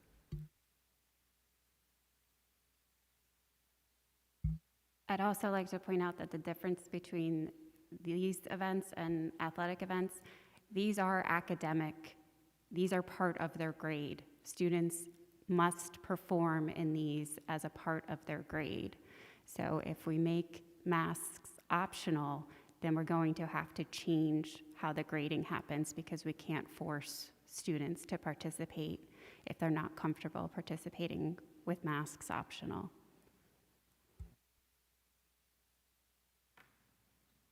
Are there any other discussions on this amendment? I think Mr. Seibel wants to speak. I apologize, Mr. Seibel, you're not currently a board member, so you wouldn't be able to speak. But I'm sorry? I believe that the student council can comment in terms of discussion. Is that correct, Mr. Subers? He's not a board member. We provided the opportunity for public comment. And you can permit it, but it's not required. If there are no objections from the board, seeing none, Mr. Seibel.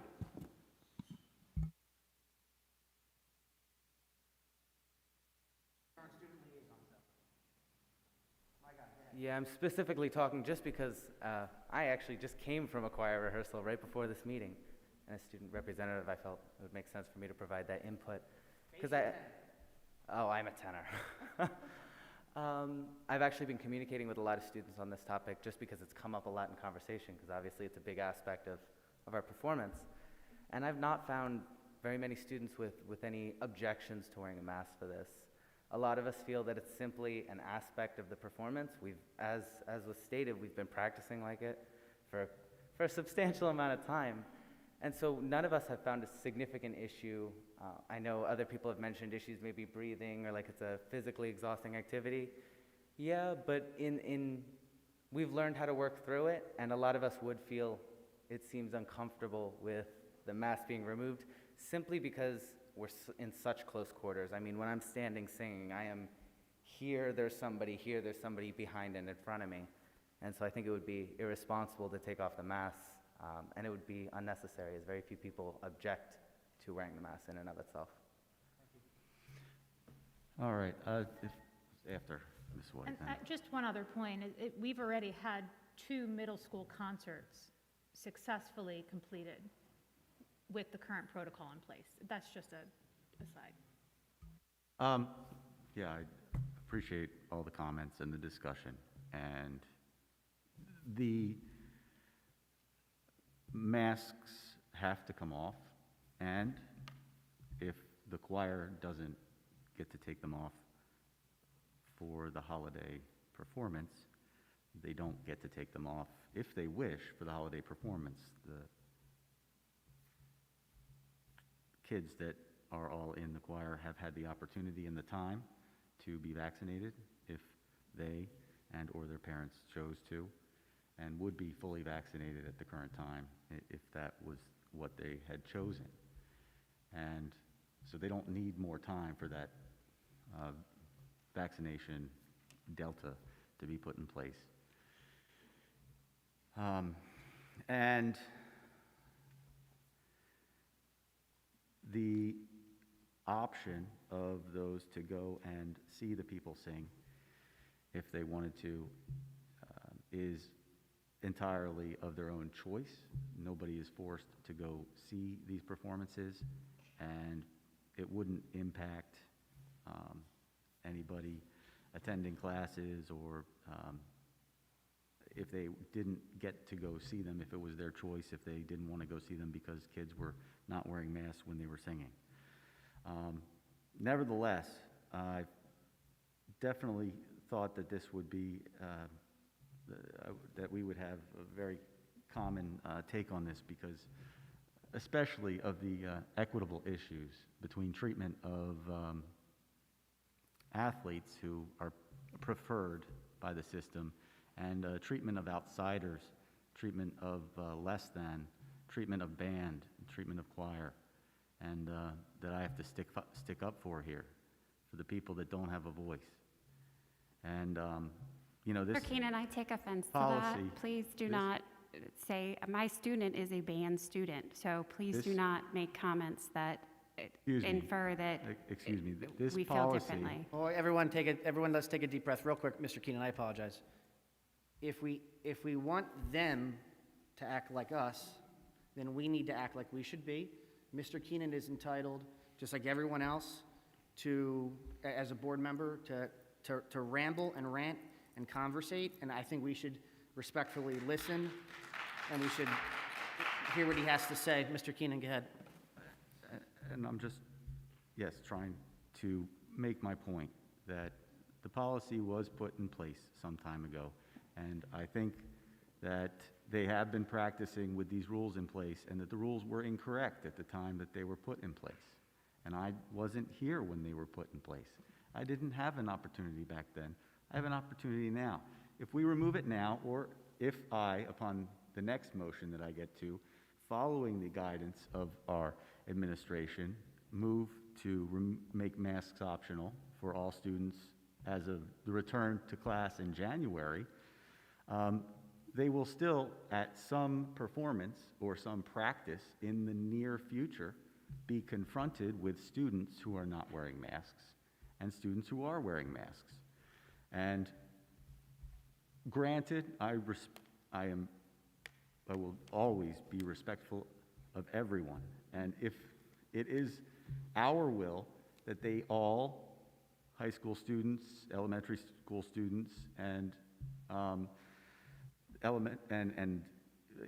kindergarten, all the way up through seniors, that we give them that time to get vaccinated and or to discuss their mask wearing before returning to school after the holidays. That's what we will decide, to follow what the administration has suggested.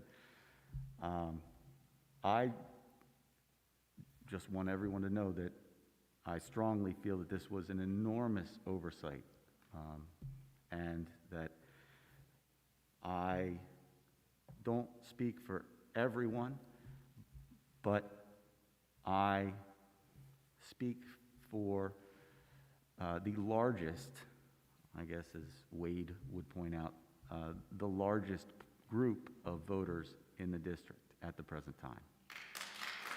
Real quick, so Mrs. White and Dr. Cantley, just to touch on something that Dr. Campbell and Mrs. White said, in the order that was thrown out, though, it did mention, rightly or wrongly, this is, I think, to what Mrs. White and Dr. Campbell were referencing, when a child student is participating in a sports practice, activity, or event, whether indoors and outdoors, there was an exemption that was in the order that was thrown out. There, rightly or wrongly, there was an exemption for a sporting activity, whatever reason that was. That's what was in there. There wasn't an exemption for other activities. It's just something to note as we're having this discussion, that even in the state order, they had a squared out piece of the pie for a sporting event. Mrs. Evans-Brock, did you have a comment? Are there any other comments on the amendment? All right, so just to go how it's going to work, and Mr. Subers, if I'm wrong, I don't want to break any laws here. We're going to vote on the amendment, and the amendment is to allow the concert on Thursday to have mass choice. If that amendment passes, it would then be usurped into the document, and we would vote on the amended document. If the amendment fails, we're back to the original conversation of version 11, correct? Correct. And if there are no objections, I'll ask that the secretary want to do a roll call vote. Mr. Dorr? Mrs. Evans-Brockett? No. I'm sorry, Mr. Dorr, did you say yay or nay? Nay. No. Mr. Fountain? Mr. Rowan? Yes. Dr. Kohler? No. Sorry? Mrs. Mares? No. Mr. Saylor? No. Ms. White? No. Dr. Campley? No. Yeah. Okay, so we're back to the original motion. All right, now, comment on Health Safety Plan number 11. So every side, every person has talked about unity and not being divisive, so I'll just call out what's divisive. It's been mentioned, and right now I'm going to bring out the vaccinated versus unvaccinated. So I noticed, for instance, fully vaccinated individuals are not required to quarantine. Well, who's fully vaccinated? What vaccine is fully vaccinated? And vaccines don't help. Vaccinated people are still getting it and passing it. And essentially, we all know at this point that there's no difference between vaccinated and unvaccinated, and there should not be any discrimination in any of our regulations between vaccinated and unvaccinated.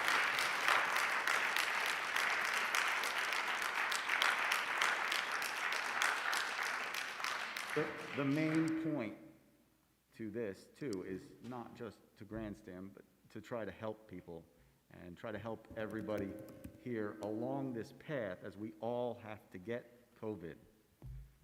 And I'm here, to help us get through it, get through things together.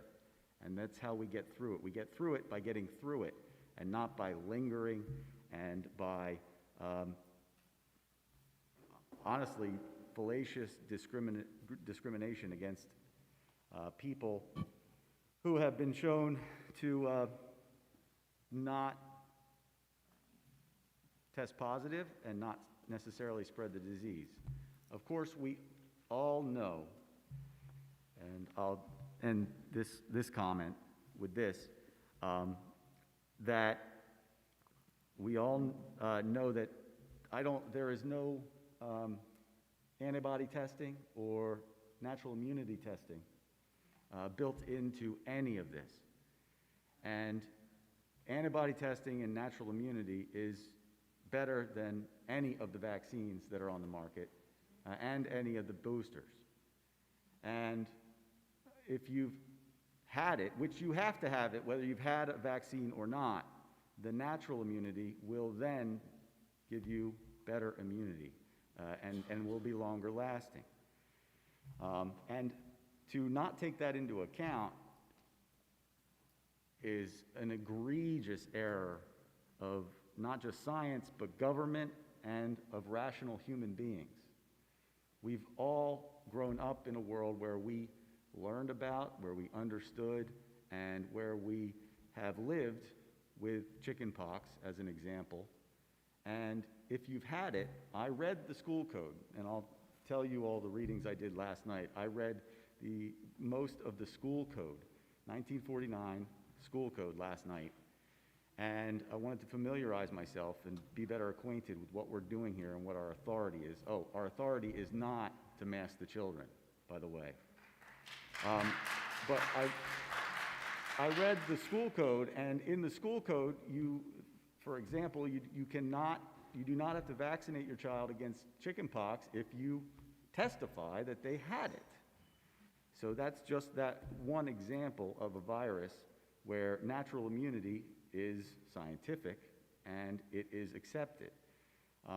Again, I just wanted to comment at the present time that moving forward, we have to eliminate all of the differences for vaccinated and unvaccinated, especially that, not in the health and safety plan. Is it where 8 days of sick pay, is that in this? 8 days of sick pay for vaccinated people and not for unvaccinated? How do you do that to your employees?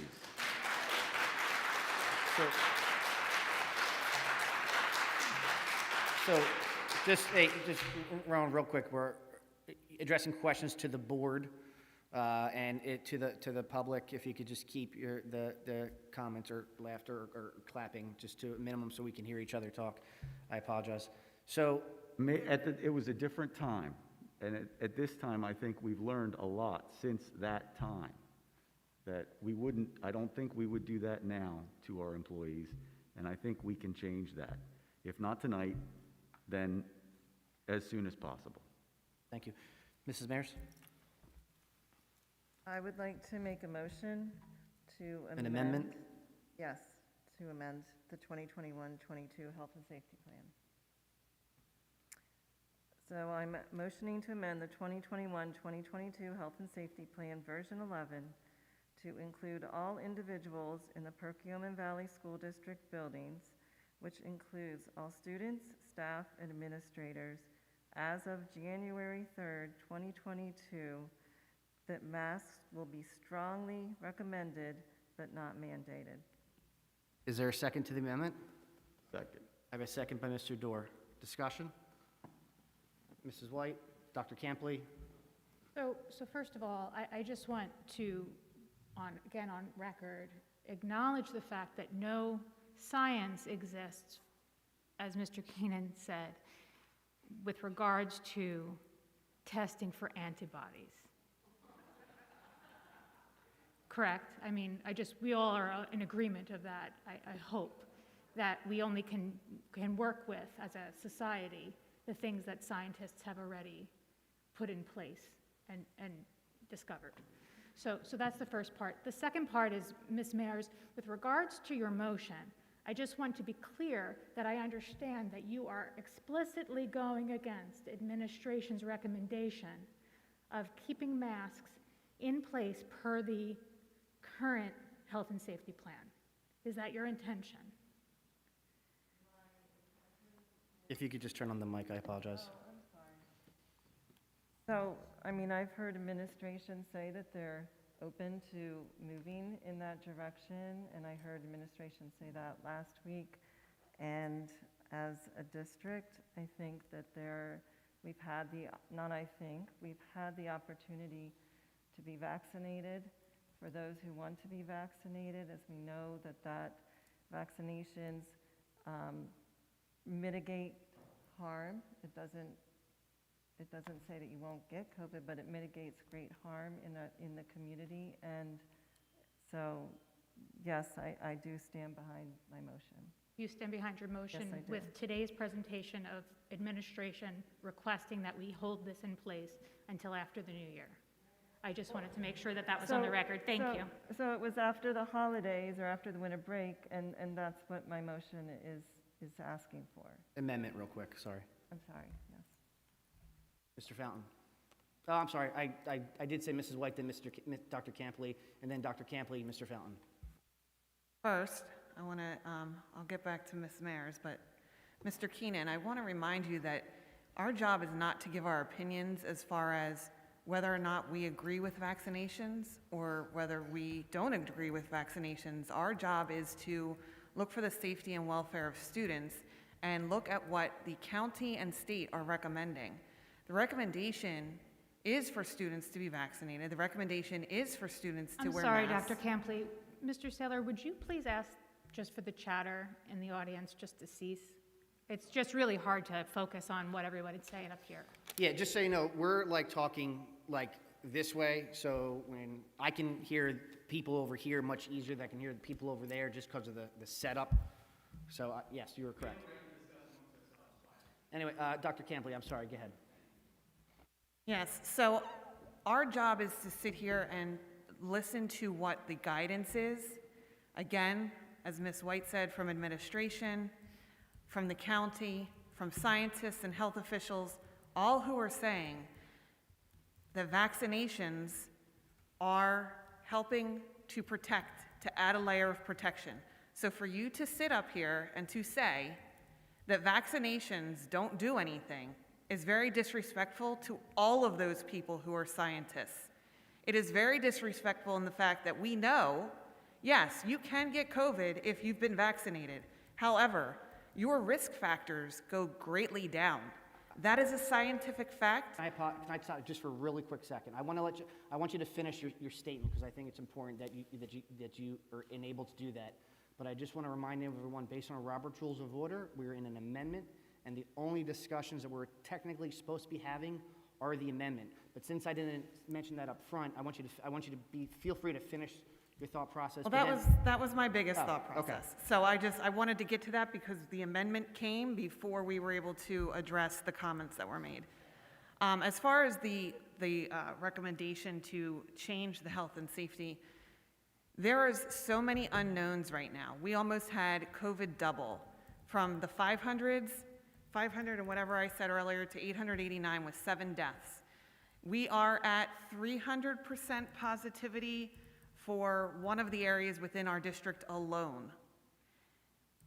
We are looking at having school closures if we remove masks too prematurely, because we won't have teachers to teach. We don't have enough substitutes. We won't have enough students for a class to be run smoothly. There will be so many absences that teachers will be taking the time out of their day to then go back and teach the kids who have been absent for up to 3 weeks' time. There are so many pieces of it that haven't been ironed out, that to sit here and try and put a motion on the table to remove masks right now is completely premature. It goes against everything that our administration has brought to us, and it's something that should not be discussed until we come back from winter break and we see where numbers are. Just to clarify, the amendment is not to remove masks right now, it's to remove masks January 3rd. We don't know what date is going to look like on January 3rd. We should be having a conversation come January, not be voting to put this in place come January. Dr. Fountain, Mr. Fountain. Thank you for the compliment.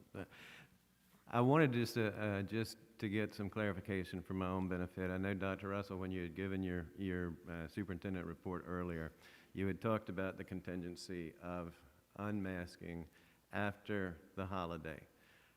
I know Ms. Mayers is talking about having the mask optional as of January the 3rd. Was that what you were talking about? Can I just get a clarification from you as to what your recommendation was at that point? Originally, when I spoke to that point last week, my recommendation was that we have a conversation on January 3rd, which is typically what we do during the work session. We discuss, and then the board acts the following week. So my recommendation specifically was, let's get through the holidays, afford everyone an opportunity to be vaccinated, and have the conversation in January. Would that then have meaning then that what we would be talking about, or what you were talking about, was that what Ms. Mayers is recommending or asking for would just be 1 week postponed? That's correct, 1 week, yes. That's the difference, yes. So here's what's rattling in my brain.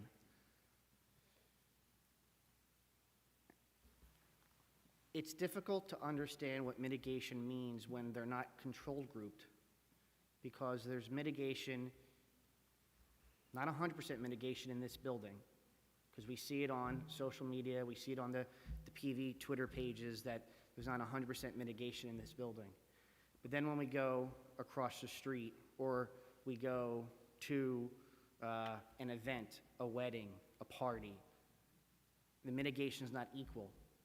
And the only time when there is currently in our county those mitigations, it's in the school district. California today, the state, mandated to have masks indoors. Pennsylvania does not. Montgomery County does not have that mandate. To me, those are the experts. They have recommendations, and Mrs. Mayer's amendment stated that we would add the term recommend as well. I find it difficult to understand why in this setting we're all masked, but then we go to another setting, we go somewhere else, and we're not masked. And it gives me pause that happens. It gives me pause that we're okay to wrestle and have close contact with droplets and sweat pores, or in basketball and run, and you sweat, if you do 30 minutes of lines, which is a drill, and then you do a 30-minute box-out drill, everyone is in close contact with everyone, and there's sweat dripping everywhere, and that happens. And there aren't any mitigation levels outside of what would be in this building. At some point, we're going to have to get to a point to where we wanted to get everyone vaccinated and afforded to be vaccinated.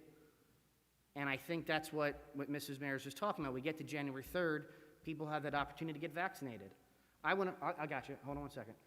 I'm going to be boosted on Wednesday. And I'm happy to tell you that. It's important to me to get the booster. I'm getting a booster on Wednesday. It's going to give me, from what they say, even more boost. And that's great for me. And that's great for everyone else who wants to get that done. But at some point, we have to be in a position to where, when we're here, we're like this. But if we went to a catering hall a block away and had this meeting, these wouldn't be here. And those masks wouldn't be there. And to me, that's different. Are the individuals that run LaSalle High School, are they wrong with their non-mandates that they have, or Oxford County, or Bucks County, were they wrong? Or the schools in Georgia, were they wrong when they didn't have mitigation efforts all year round? And were the schools correct in California that did?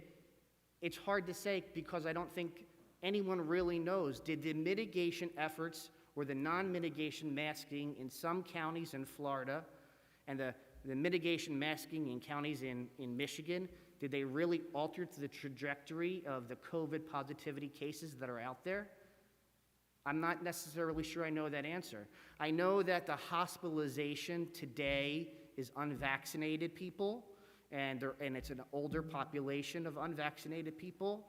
And we originally said 2 years ago we needed to get and be in a position so the teachers can get vaccinated, check. Then we said we needed to make sure the high school students were vaccinated, check. And then we wanted to wait until the students could be vaccinated, check and check. And so we've done all the check marks to the vaccinations. And that was the goal. And if that was the goal of why we put mitigation efforts in our building, then previous boards should be applauded for that goal, because it was completed.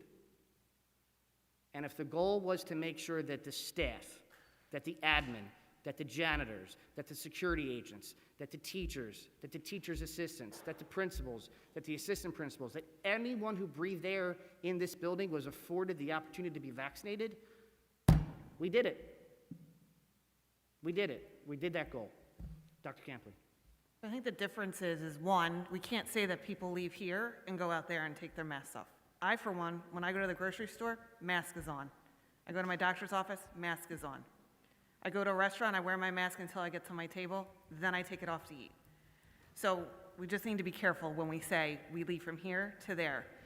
The difference is when we go to a restaurant, we're making a choice to go to that restaurant. When we're in school, in a public school, we are to abide by providing a free, appropriate public education, which is FAPE. That means that every student is afforded an opportunity to learn among their peers. And the goal has always been, yes, we check this box, check that box. That was so we could get our butts back in the building. We're here, and we want to stay here. And that means every kid should have that opportunity. The kid with leukemia, probably not going to wrestling practice, but they should be able to come to school. The kid who has a lung disorder should be able to come to school. The kid who has a heart condition should be able to come to school. A kid who has an emotional disturbance and can't have the physical mask on their face, or an intellectual disability and they can't wear the mask, should be able to be protected by the people who can wear a mask. It is our job to provide a free, appropriate public education to every single student. And we are not doing that if we are taking it to the point where those parents have to pull their kids. We're a public school. We're not a private school, and that needs to be considered.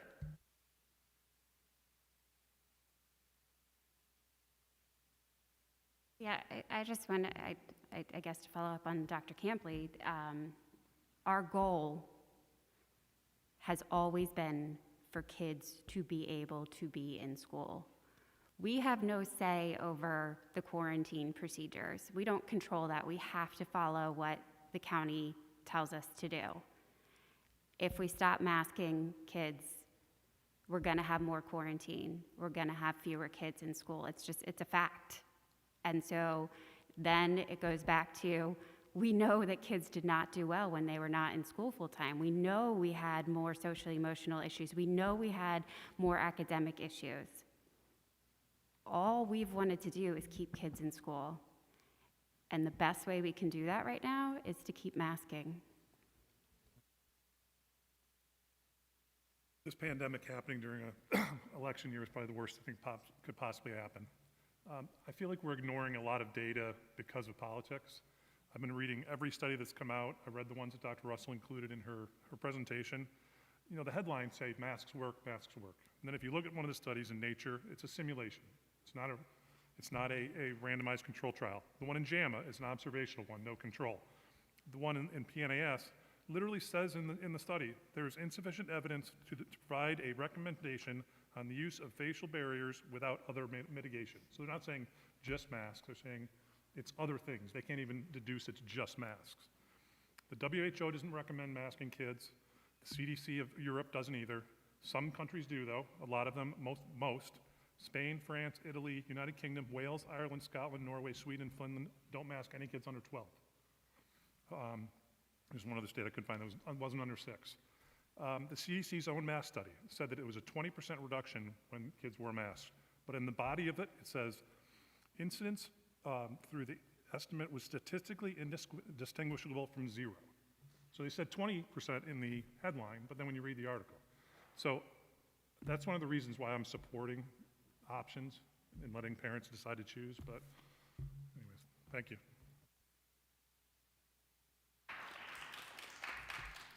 So most of what I was going to say and took notes on has already been said, so I'll keep it brief.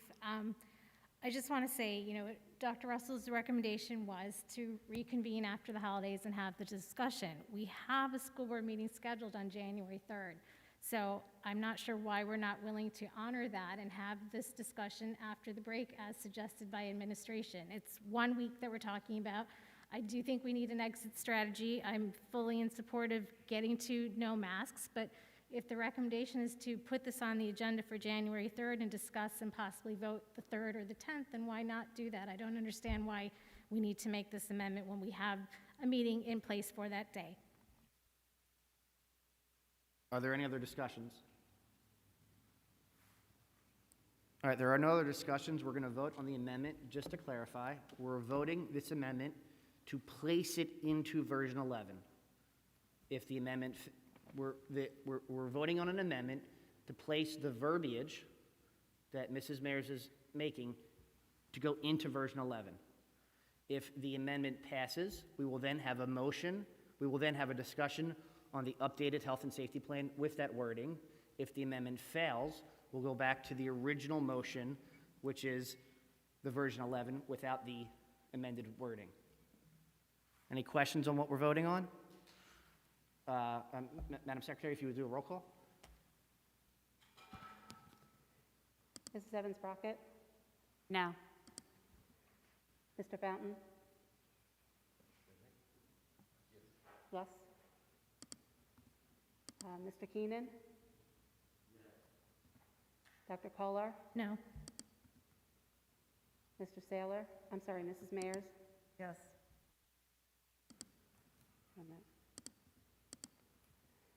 Mr. Saylor? Yes. Ms. White? No. Dr. Campley? No. Mr. Dorr? Motion passes. All right, so that amendment has made it into the version 11 document. Discussions?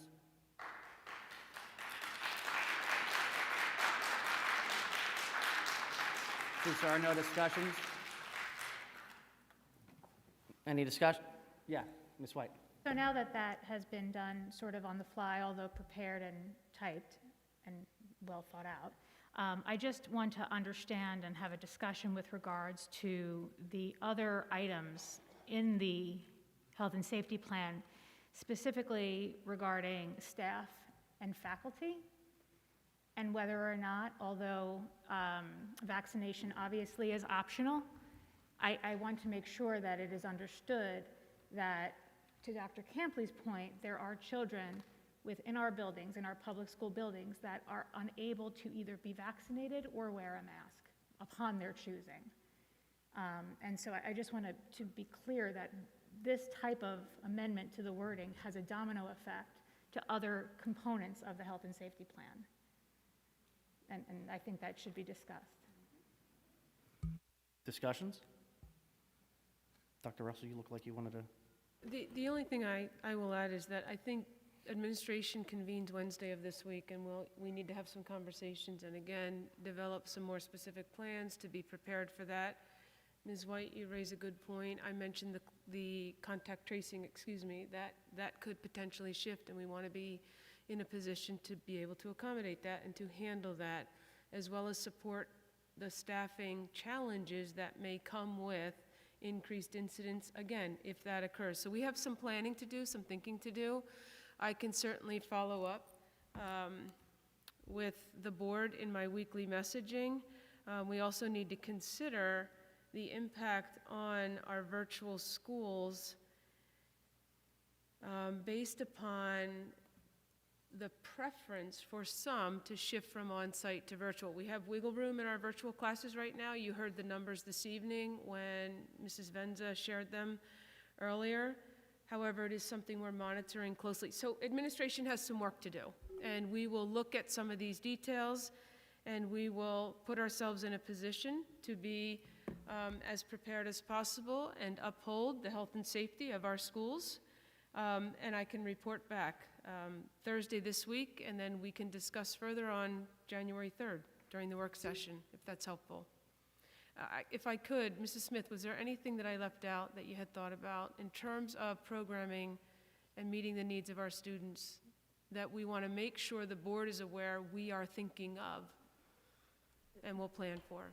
The only thing I would share is in regard to our virtual programming, Dr. Russell already mentioned to you the limits we have in class size in the elementary should there be more families wanting to move towards virtual, given the possible changes with masks. The other thing in our secondary programming, just so that you understand, if a family would choose to move to virtual at this time, there is a financial impact to the district per student, as well as the timing of that is very difficult in the 9 to 12 because it is semester courses, which is January 27th for us. So if a child were to move on January 3rd to virtual, they in effect have to complete the first full semester in a virtual class in a few short weeks.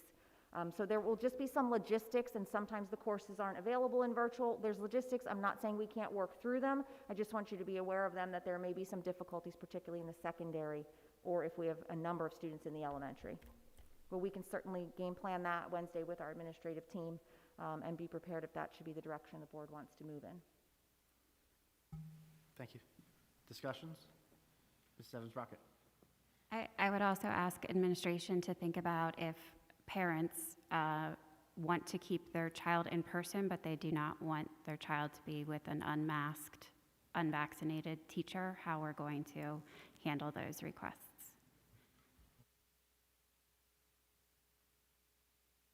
Are there other discussions?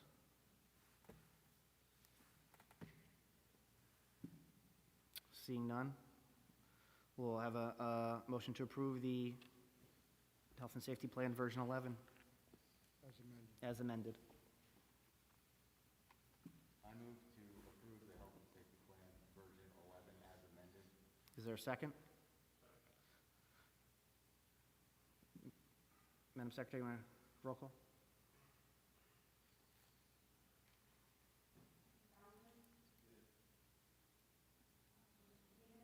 Yes. No.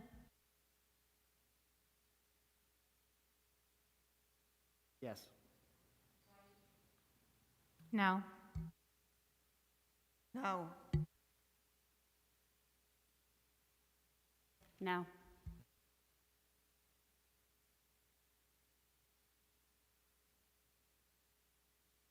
Item 4.09, the recommended action is a motion to approve the 2021-2022 Athletic Health and Safety Plan version 8 as presented, and I so move. Well, hold on. There are now some questions about this document. Since the previous motion just passed, there would be some questions about this document would basically be in compliance until January 2nd, 2022, because then as of January 3rd, most of this document would not be in here, correct? The way I'm reading it, if I'm reading this correctly. We want to adopt it consistent with the health and safety. I mean, I would think that we would want. The option would be, Dr. Russell, I'm looking to see if there's a separate masking requirement in the health and safety plan? I mean, in the athletic plan? If you look at page 3, I happen to have it up on the screen. If you look at page 3, masks are required for athletes, coaches, spectators when indoors. That would need to be, if the board so chooses, that would need to be amended.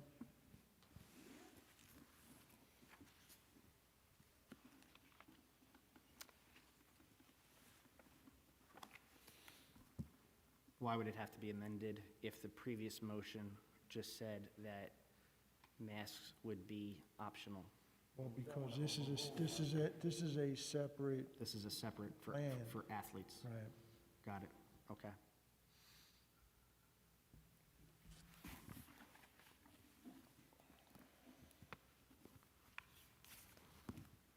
So we're opening up the floor for discussions, if someone wants to make an amendment, or if we just want to discuss as is. Anyone have a discussion? You look confused, Mr. Dorr. Well, I was going to say, can we have this edited for the January 3rd meeting? Table it till then, so it coincides with the health and safety plan? The only question in response to that would be, we are proposing in here that athletes don't have to wear masks during practice, as well as competition, when previously it was just competition. Are we allowed to supersede PIAA? No. Well, what would happen is you could be disqualified from participation in PIAA competitions. So this is done in conjunction with PIAA, correct? Not necessarily. It has been set up with reference to the previous order that we now know was not actually implemented appropriately. And that statement around students involved in high-intensity exercise, aerobic or anaerobic, could be considered exempt from wearing masks due to that heavy breathing. So from competition to practice and competition, again, was based on that statement in that original order. And Mr. Dorr, I don't know that PIAA has made a recommendation for winter sports. So. They have not.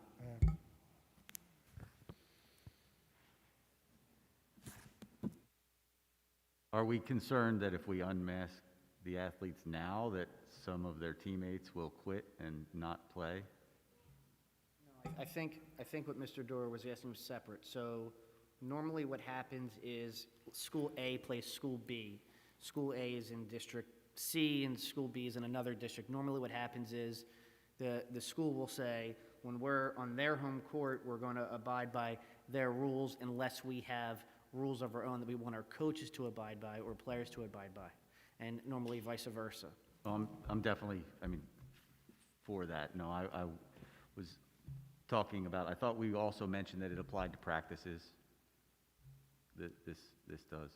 Yeah. So this week, tomorrow, they would be allowed to practice without masks immediately, if we pass this.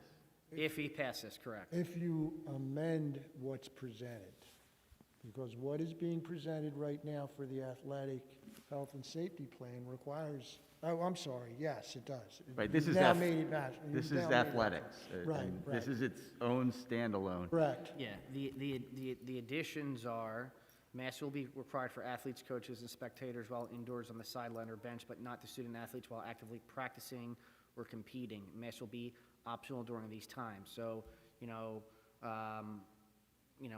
that's for the athletic document. Mask will be required of all spectators when indoors as indicated in the district's current health and safety plan. Well, as of January 3rd, the district's current health and safety plan doesn't actually require that.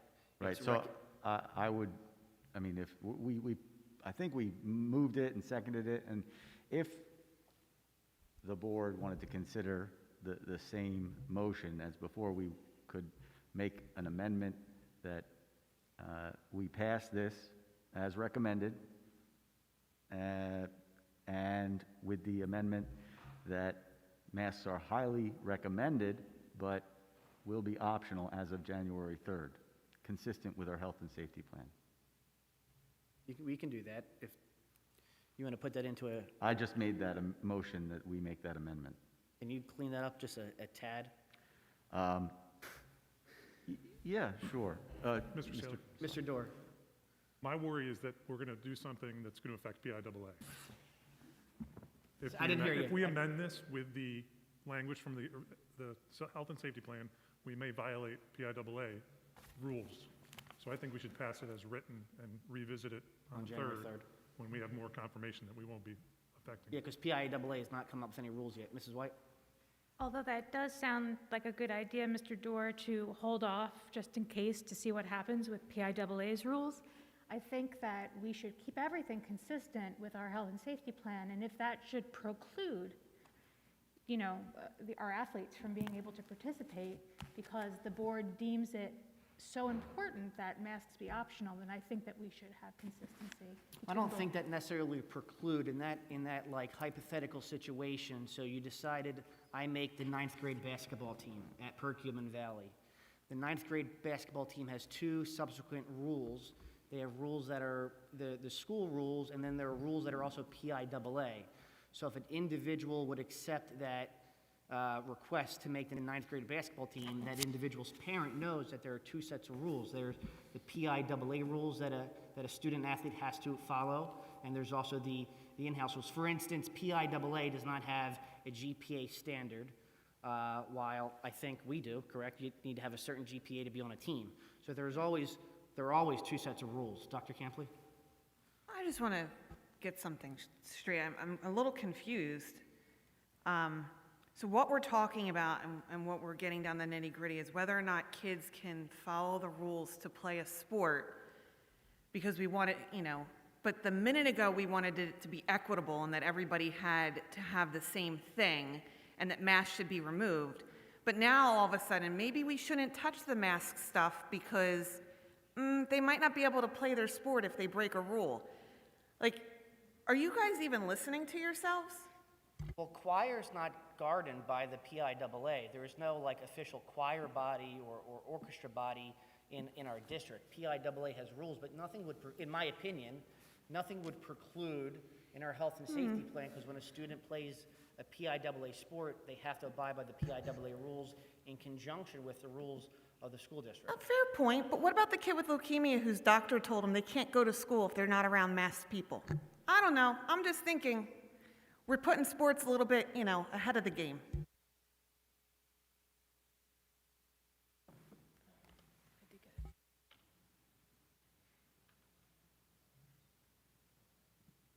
Because PIAA has, we're just saying that this plan and the plan that we just passed is not currently in violation of PIAA, because PIAA has not come up with any mask rules. PIAA has told schools, you follow the rules your school has. So, Mr. Keenan, did you take that 3 minutes to make that concise motion that can be written into words? Yes, my amendment is that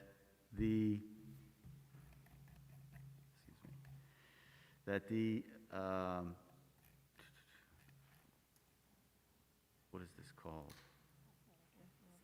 The athletic health and safety plan be amended to be consistent with Perkiomen Valley Health and Safety Plan, version 11.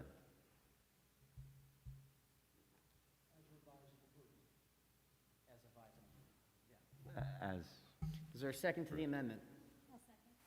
There's a second by Dr. Kolar. Discussion. Roll, sorry, Mr. Fountain. One more doctor out of you and you might get that PhD. Hey, there you go. My concern, I guess, is, and this would be for Mr. Keenan, I'm just looking at the idea that says, okay, if we look, there's several different areas in red in here. I don't know how thoroughly the amendment that you're talking about would actually cover all those areas. This is something that would be, it looks like even if it were passed as is, it would be able to be revisited at the next meeting very easily with the new wording in there that would make it more appropriate with what we've already voted on. So really important that the TTS would stay. That wouldn't be removed, and that doesn't have anything to do with the previous passed amendment. So the TTS would still stay. That participation in that program, the test to stay participation would still be there. In the commentary about cases with unvaccinated student athletes, that would still remain in there, and the TTP, test to participate program, would remain in there. The only thing that would be a differential would be where it says masks will be required for all athletes, coaches, and spectators while indoors on the sideline or bench, but not for the student athletes while actively participating or practicing or competing. Masks will be optional during those times. That is all there until January 3rd. And then as of January 3rd, it becomes an option in general.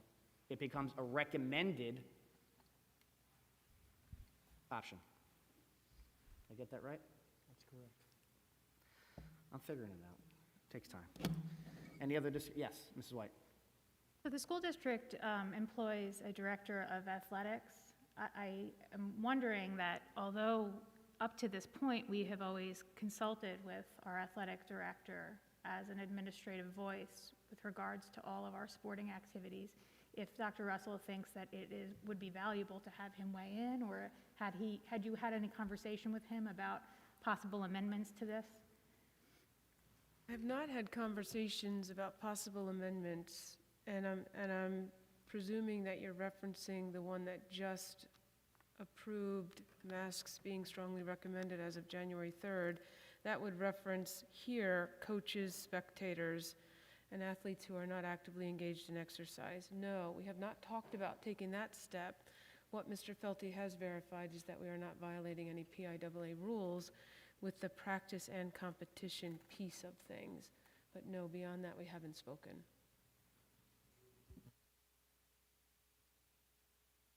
Any other discussion? Okay, we'll move to a roll call. And this is on the amendment. Yeah, this is on the amendment. We'll vote on this. Depending on how this vote goes, we might be voting again, or we might be reopening up discussion.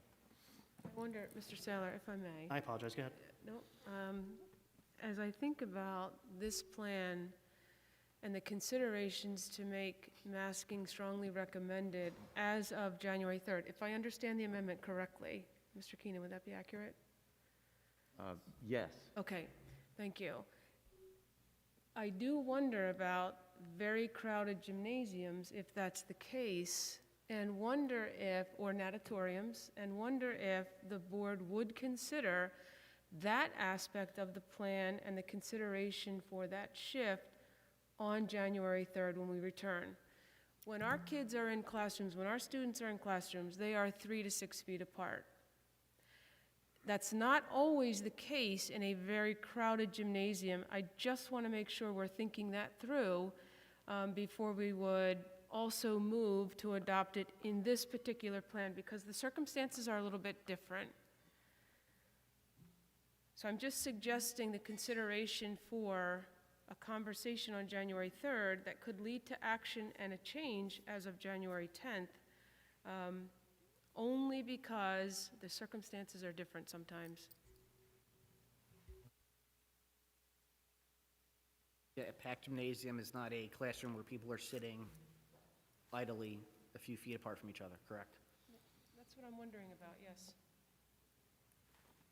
Dr. Kolar, I'm sorry. So can I just ask a clarifying question, Dr. Russell? So are you suggesting that we just not change it for spectators and maybe it be okay for student athletes while actively practicing or competing or being on the bench? Are you suggesting it's the spectator piece that's uncomfortable for you? That's the piece that I really have the most questions about, yes, because we know that at times the natatorium is pretty crowded and sometimes the smaller gym can be crowded. So because I have those questions, I am wondering if this remains a conversation January 3rd. Mr. Felty could be here, and he could speak to some things, and then the change could be, I would defer to Mr. Subers, possibly even acted on that night, I'm not sure. I would defer under the new Sunshine Law. If it were placed on the agenda as an action item, it could be taken that evening. Or tabled. Or, yeah, deferred to the Deferred. following week, right? A table to the following week. Yes, I mean, there are no games between now and January 3rd where someone would be able to take off a mask, because that doesn't take effect until January 3rd. So I think we could add an action item to the work session, which solidifies the sunshine rule, that if, the conversation that took place and said, our concern is it's vastly different than a sitting classroom. It's a populated, I don't know how many people the gym holds for a high school game or a middle school game, but it's a populated crowd, people jumping up and down, so forth and so on, that we should have a different rule. That's something that we could talk about on January 3rd and actually vote on.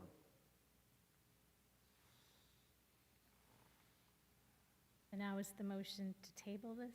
I'm confused. No, so now we're back to the amended motion that was made and seconded, and we're having a roll call vote on that amended motion. On the motion to amend, correct. Dr. Kolar? No. Mrs. Mayers?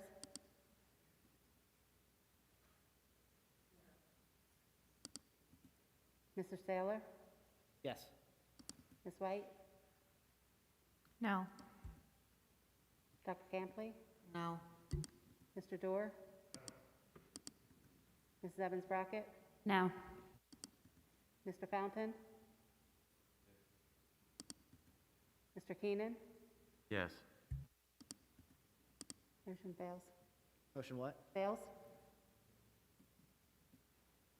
Back to the original motion? Discussion? None? So can I move that we table this to January 3rd then? Or no, because we have the original motion? Yes, I'm Yeah. sorry, you can make that motion. I was wondering if that's... There's a motion to move the table to January 3rd. Is there a second? Second. Second by Dr. Campley. Any discussion?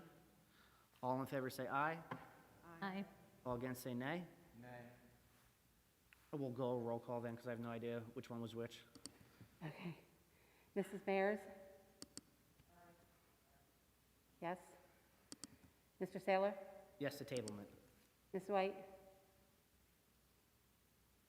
No. Dr. Campley? Yes. Mr. Dorr? Ms. Evans-Brockett? No. Mr. Fountain? Mr. Keenan? No. Dr. Kolar? Yes. Motion passes. All right, so this will be brought up in the work session.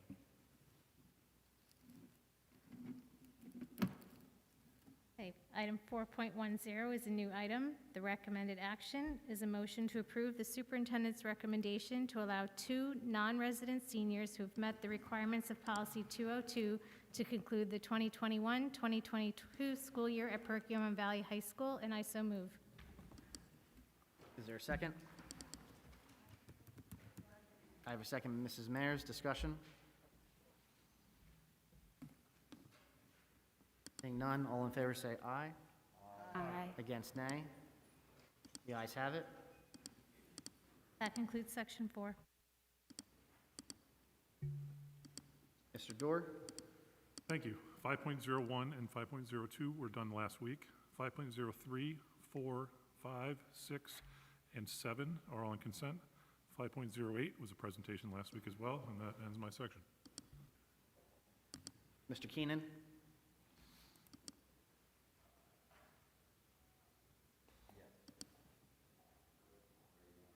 Yes, you are number 6. Number 6, we have a request to ratify payment of bills. Can you turn on your microphone? Can you turn on your mic? Sorry. Yes, we have a motion to ratify the payment of bills and payroll as per the list submitted for the period ending November 30th, 2021, and to authorize payment of bills on the check and voucher registers submitted for December. So moved. Yes, that's my motion. Is there a second? I have a second by Dr. Kolar. Any discussion? I need to abstain because I received reimbursement for Power Packs.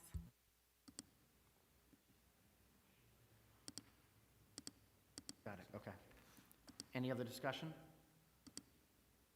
All in favor say aye. Aye. Against nay? The ayes have it. All right. 6.02, I make a motion to approve the treasurer's report and financial statements, including summary of cash and investment accounts, as prepared by the administration for the period ending November 30th, 2021. Second by Dr. Kolar. Any discussion? All in favor say aye. Aye. Against nay? The ayes have it. Mrs. White? Items 7.01, 2, 3, 4, 5, 6, and 7 are all on consent, and that ends my section. Mr. Fountain?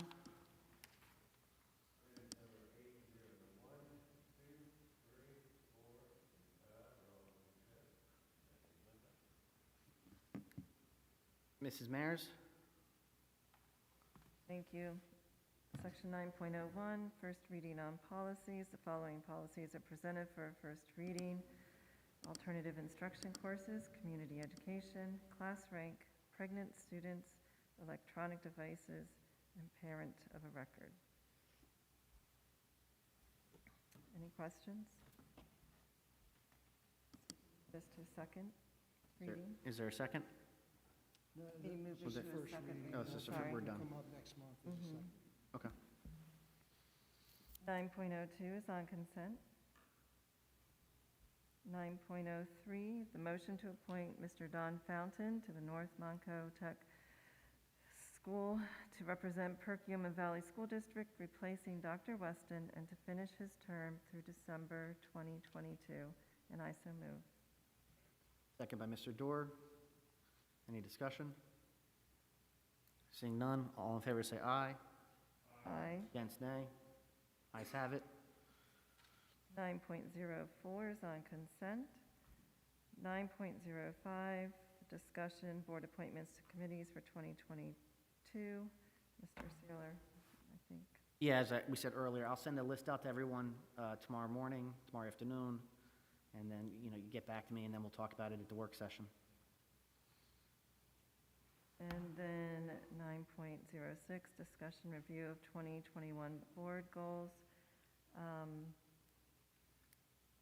I was going to make a motion to table this just because it's late and we can look at it in January. I'm sorry. I was making a motion to postpone this so that we can, just because it's late in the evening and we can discuss it in January. It's just, but we can discuss this. Yeah. So, right, I apologize for that, yeah. So What did Dr. Kohler say? I'm adjusted. sorry. She said it's not, so I said I was moving to table. It's All not a motion, it's just an action item for discussion. We could so- discuss it at the work session. And then obviously we'll have to start to create our 22 goals and have that done by the February 1st, or the first meeting in February, or the work session in February.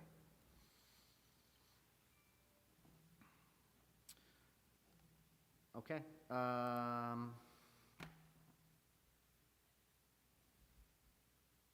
Looking for, nope, we're moved on. We're at, we're now in public comment. Chad, and I apologize, Bogder?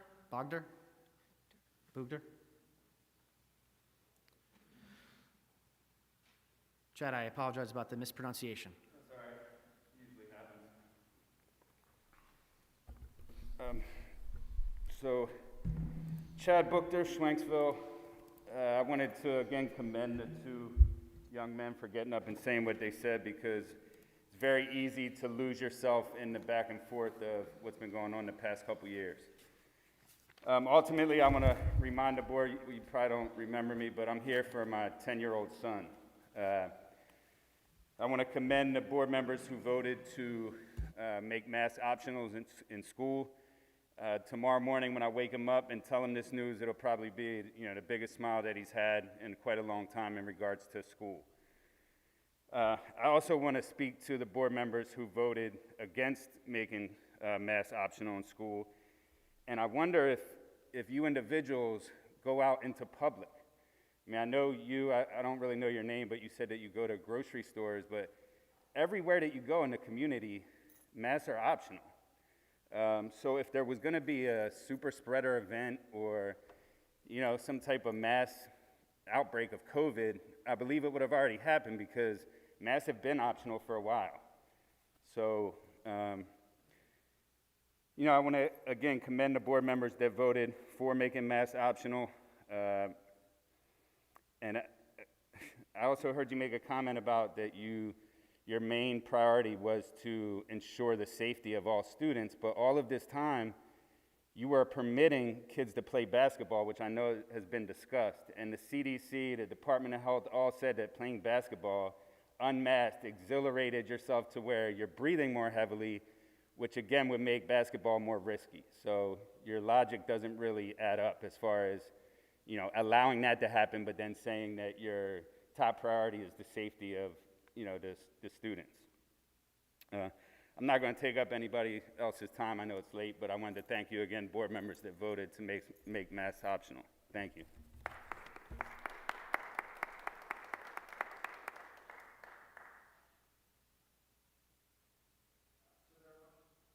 Bunch of not sures, so if we want to just come up in an orderly fashion, if anyone would like to speak.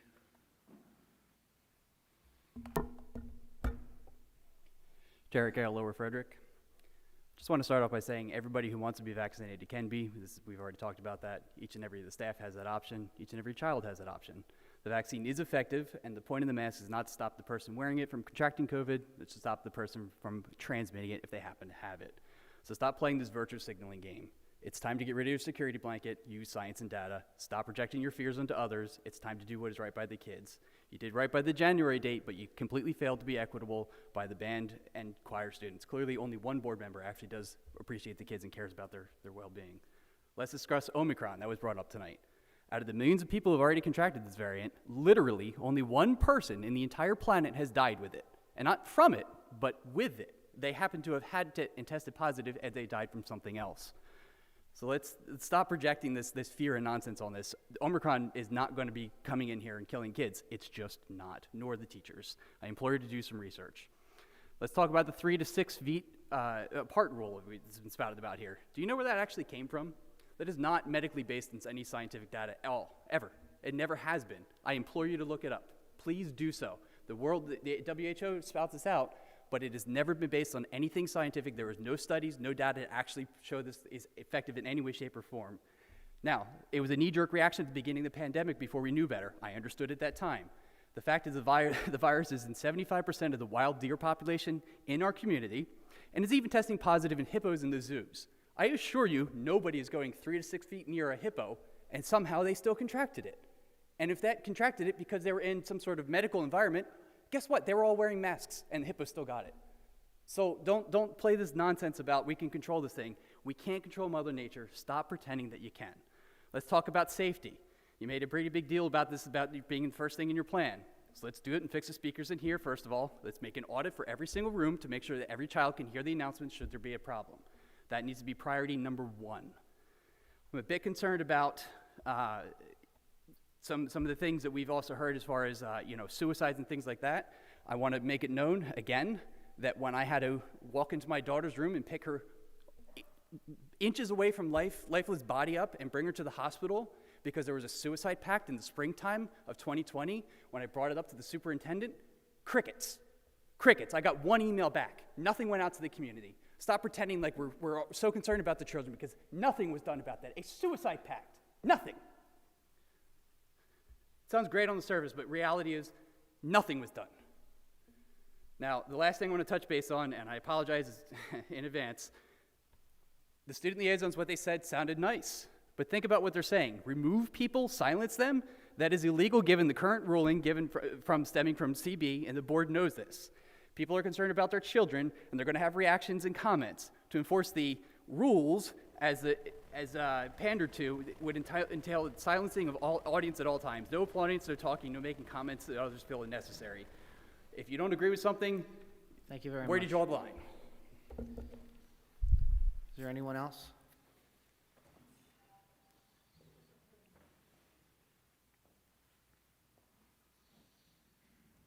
Hi, I'm Melanie Marin from Schwanksville.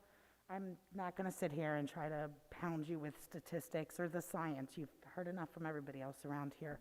But I want especially you two. Sorry, it's my first board meeting. I'm not familiar with who you are. I want you to remember something. I want you to remember the civil rights implications of what you've decided by taking our rights away from us as parents. You think you're exempt, you think you're all powerful, but now we have a Commonwealth ruling and a Supreme Court ruling that gives us standing to fight for our civil rights.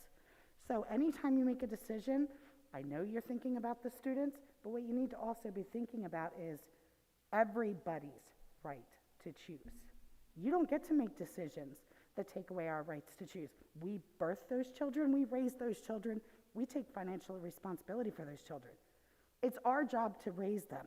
It's your job to educate them, period.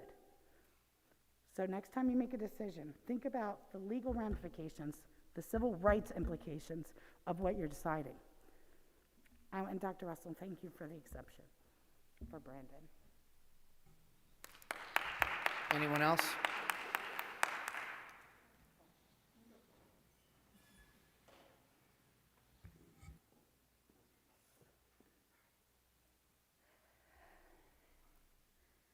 Donna Fury, Trapboro. Thank you for making a motion to make the mask optional in January. I feel that's a step in the right direction. I'd also like to point out the comment that one of the board members made that everywhere these kids go, these masks are optional. School should be no different. I want to take a quick moment to talk about what we said about these musical students and the chorus wearing their mask. Simply because they had a middle school concert where they wore masks in the past month does not make it right. Just because kids have a mask to sing this whole time does not make it okay. Is it okay that some of them feel like they can't breathe? Have you talked to any of them? I doubt it.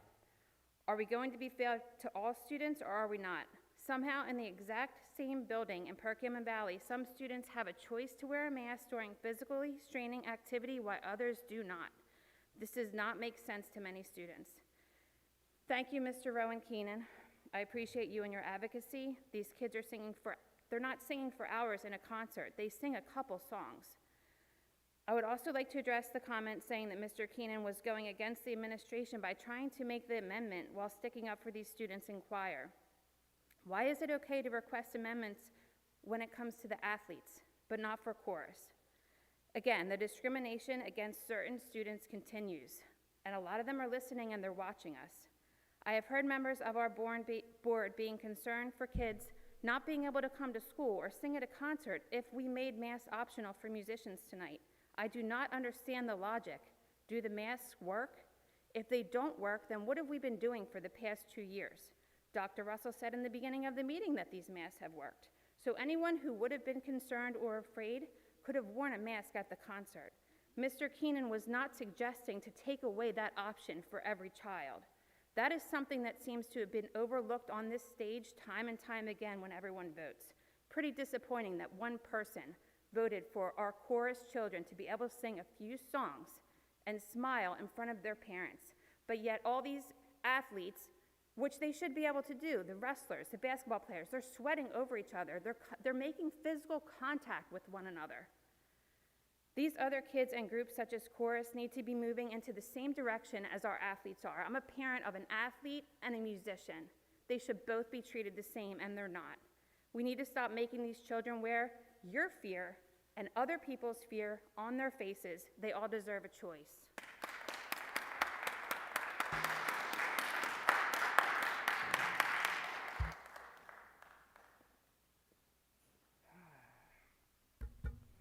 Good evening, Robert Liggett, Perkiomen Township. I'm probably about to piss off a whole lot of people. Mr. Subers, I would really like to hear from you or have one of the board members ask you tonight about the legality regarding the sunshine law of every single amendment offered at this meeting. None of these amendments were de minimis in nature. They were not regarding an emergency. They weren't brought to the attention of the board at this meeting, and none of the actions that were taken were added to the agenda before the motion was carried. All of these are violations of Policy 6 and the Sunshine Act. Also, when a motion is tabled, it is not debatable. I'm sorry, I had to say something about this because it seems we just passed in November Policy 6 containing all of these provisions of the Sunshine Act.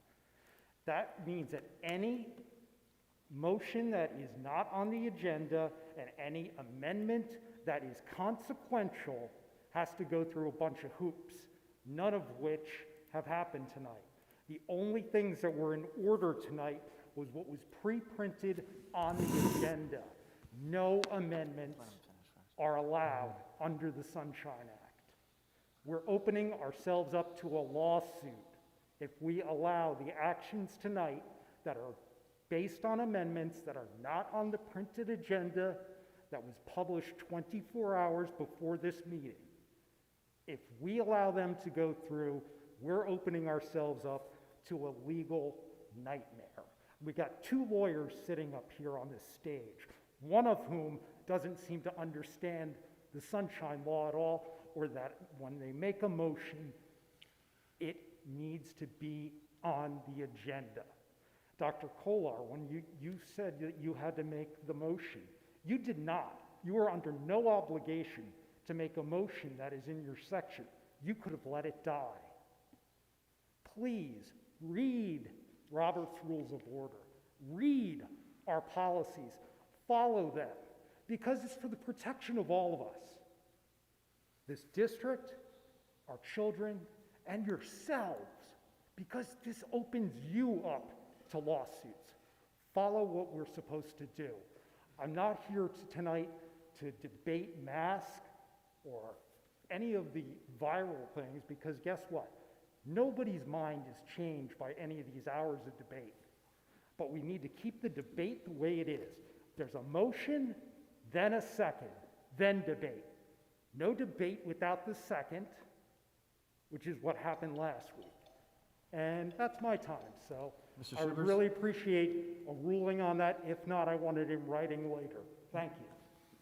And my ruling is that all actions taken by the board tonight were in compliance with the Sunshine Law. The motion was on the agenda. Subsidiary motions are allowed and don't need to be added to the agenda. Thank you. Before anyone else comes up, or before I ask everyone else comes up, there's been a lot of consternation about laws and this board breaking laws. The school has a solicitor. If I'm speaking out of turn, correct me.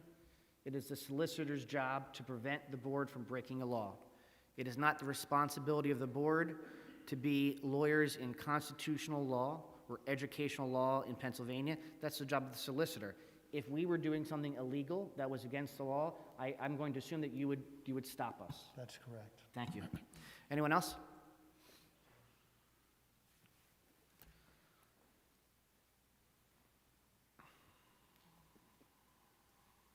Ashley Breese, Skip Pack Township. I just wanted to respond to something that Ms. White had said, that there's no scientific evidence on antibodies.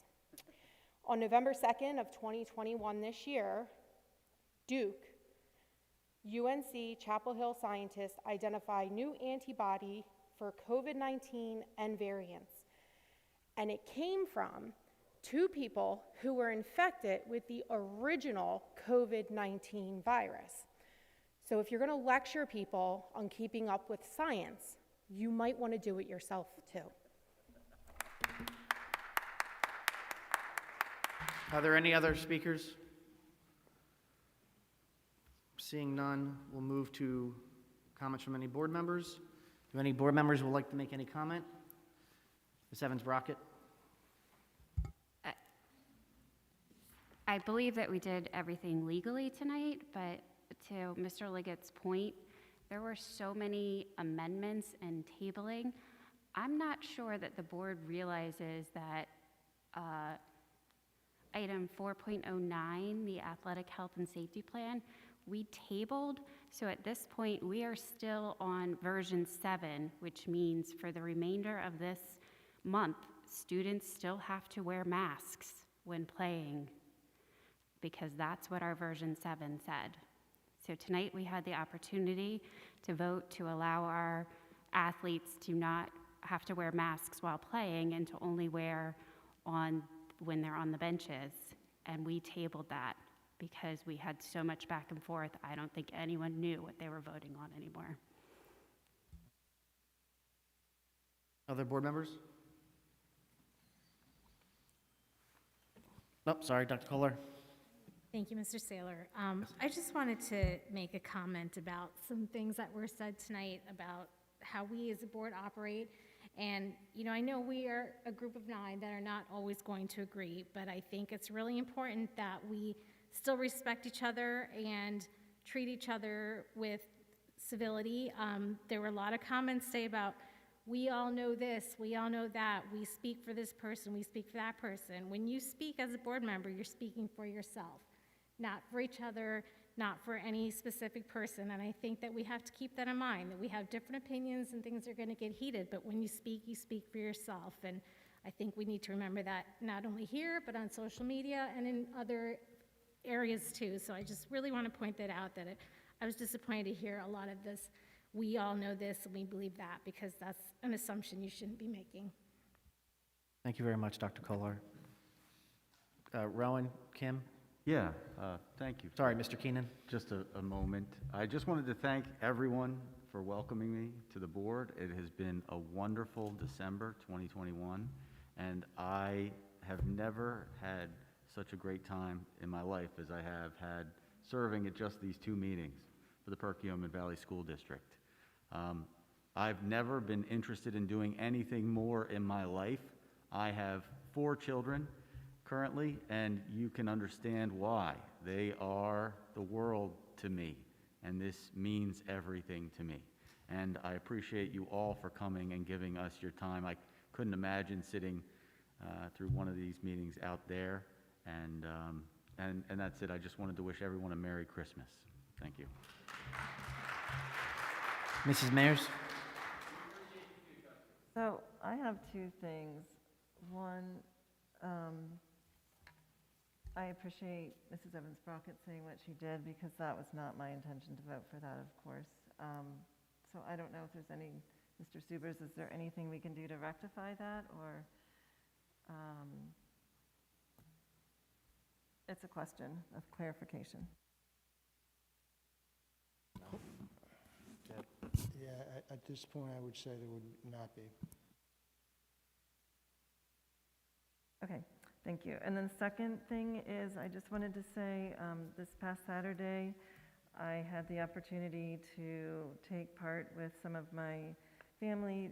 The class of 2024 put on an event, a character breakfast, and it was the first time, I guess, that they have done this, and they just did a phenomenal job, and it was just so nice to see the students in costume, in character, and they just did a fantastic job of taking on their character and really working with all the younger kids that came. And it was great to see teachers. There were teachers that drove from very far and brought their own children.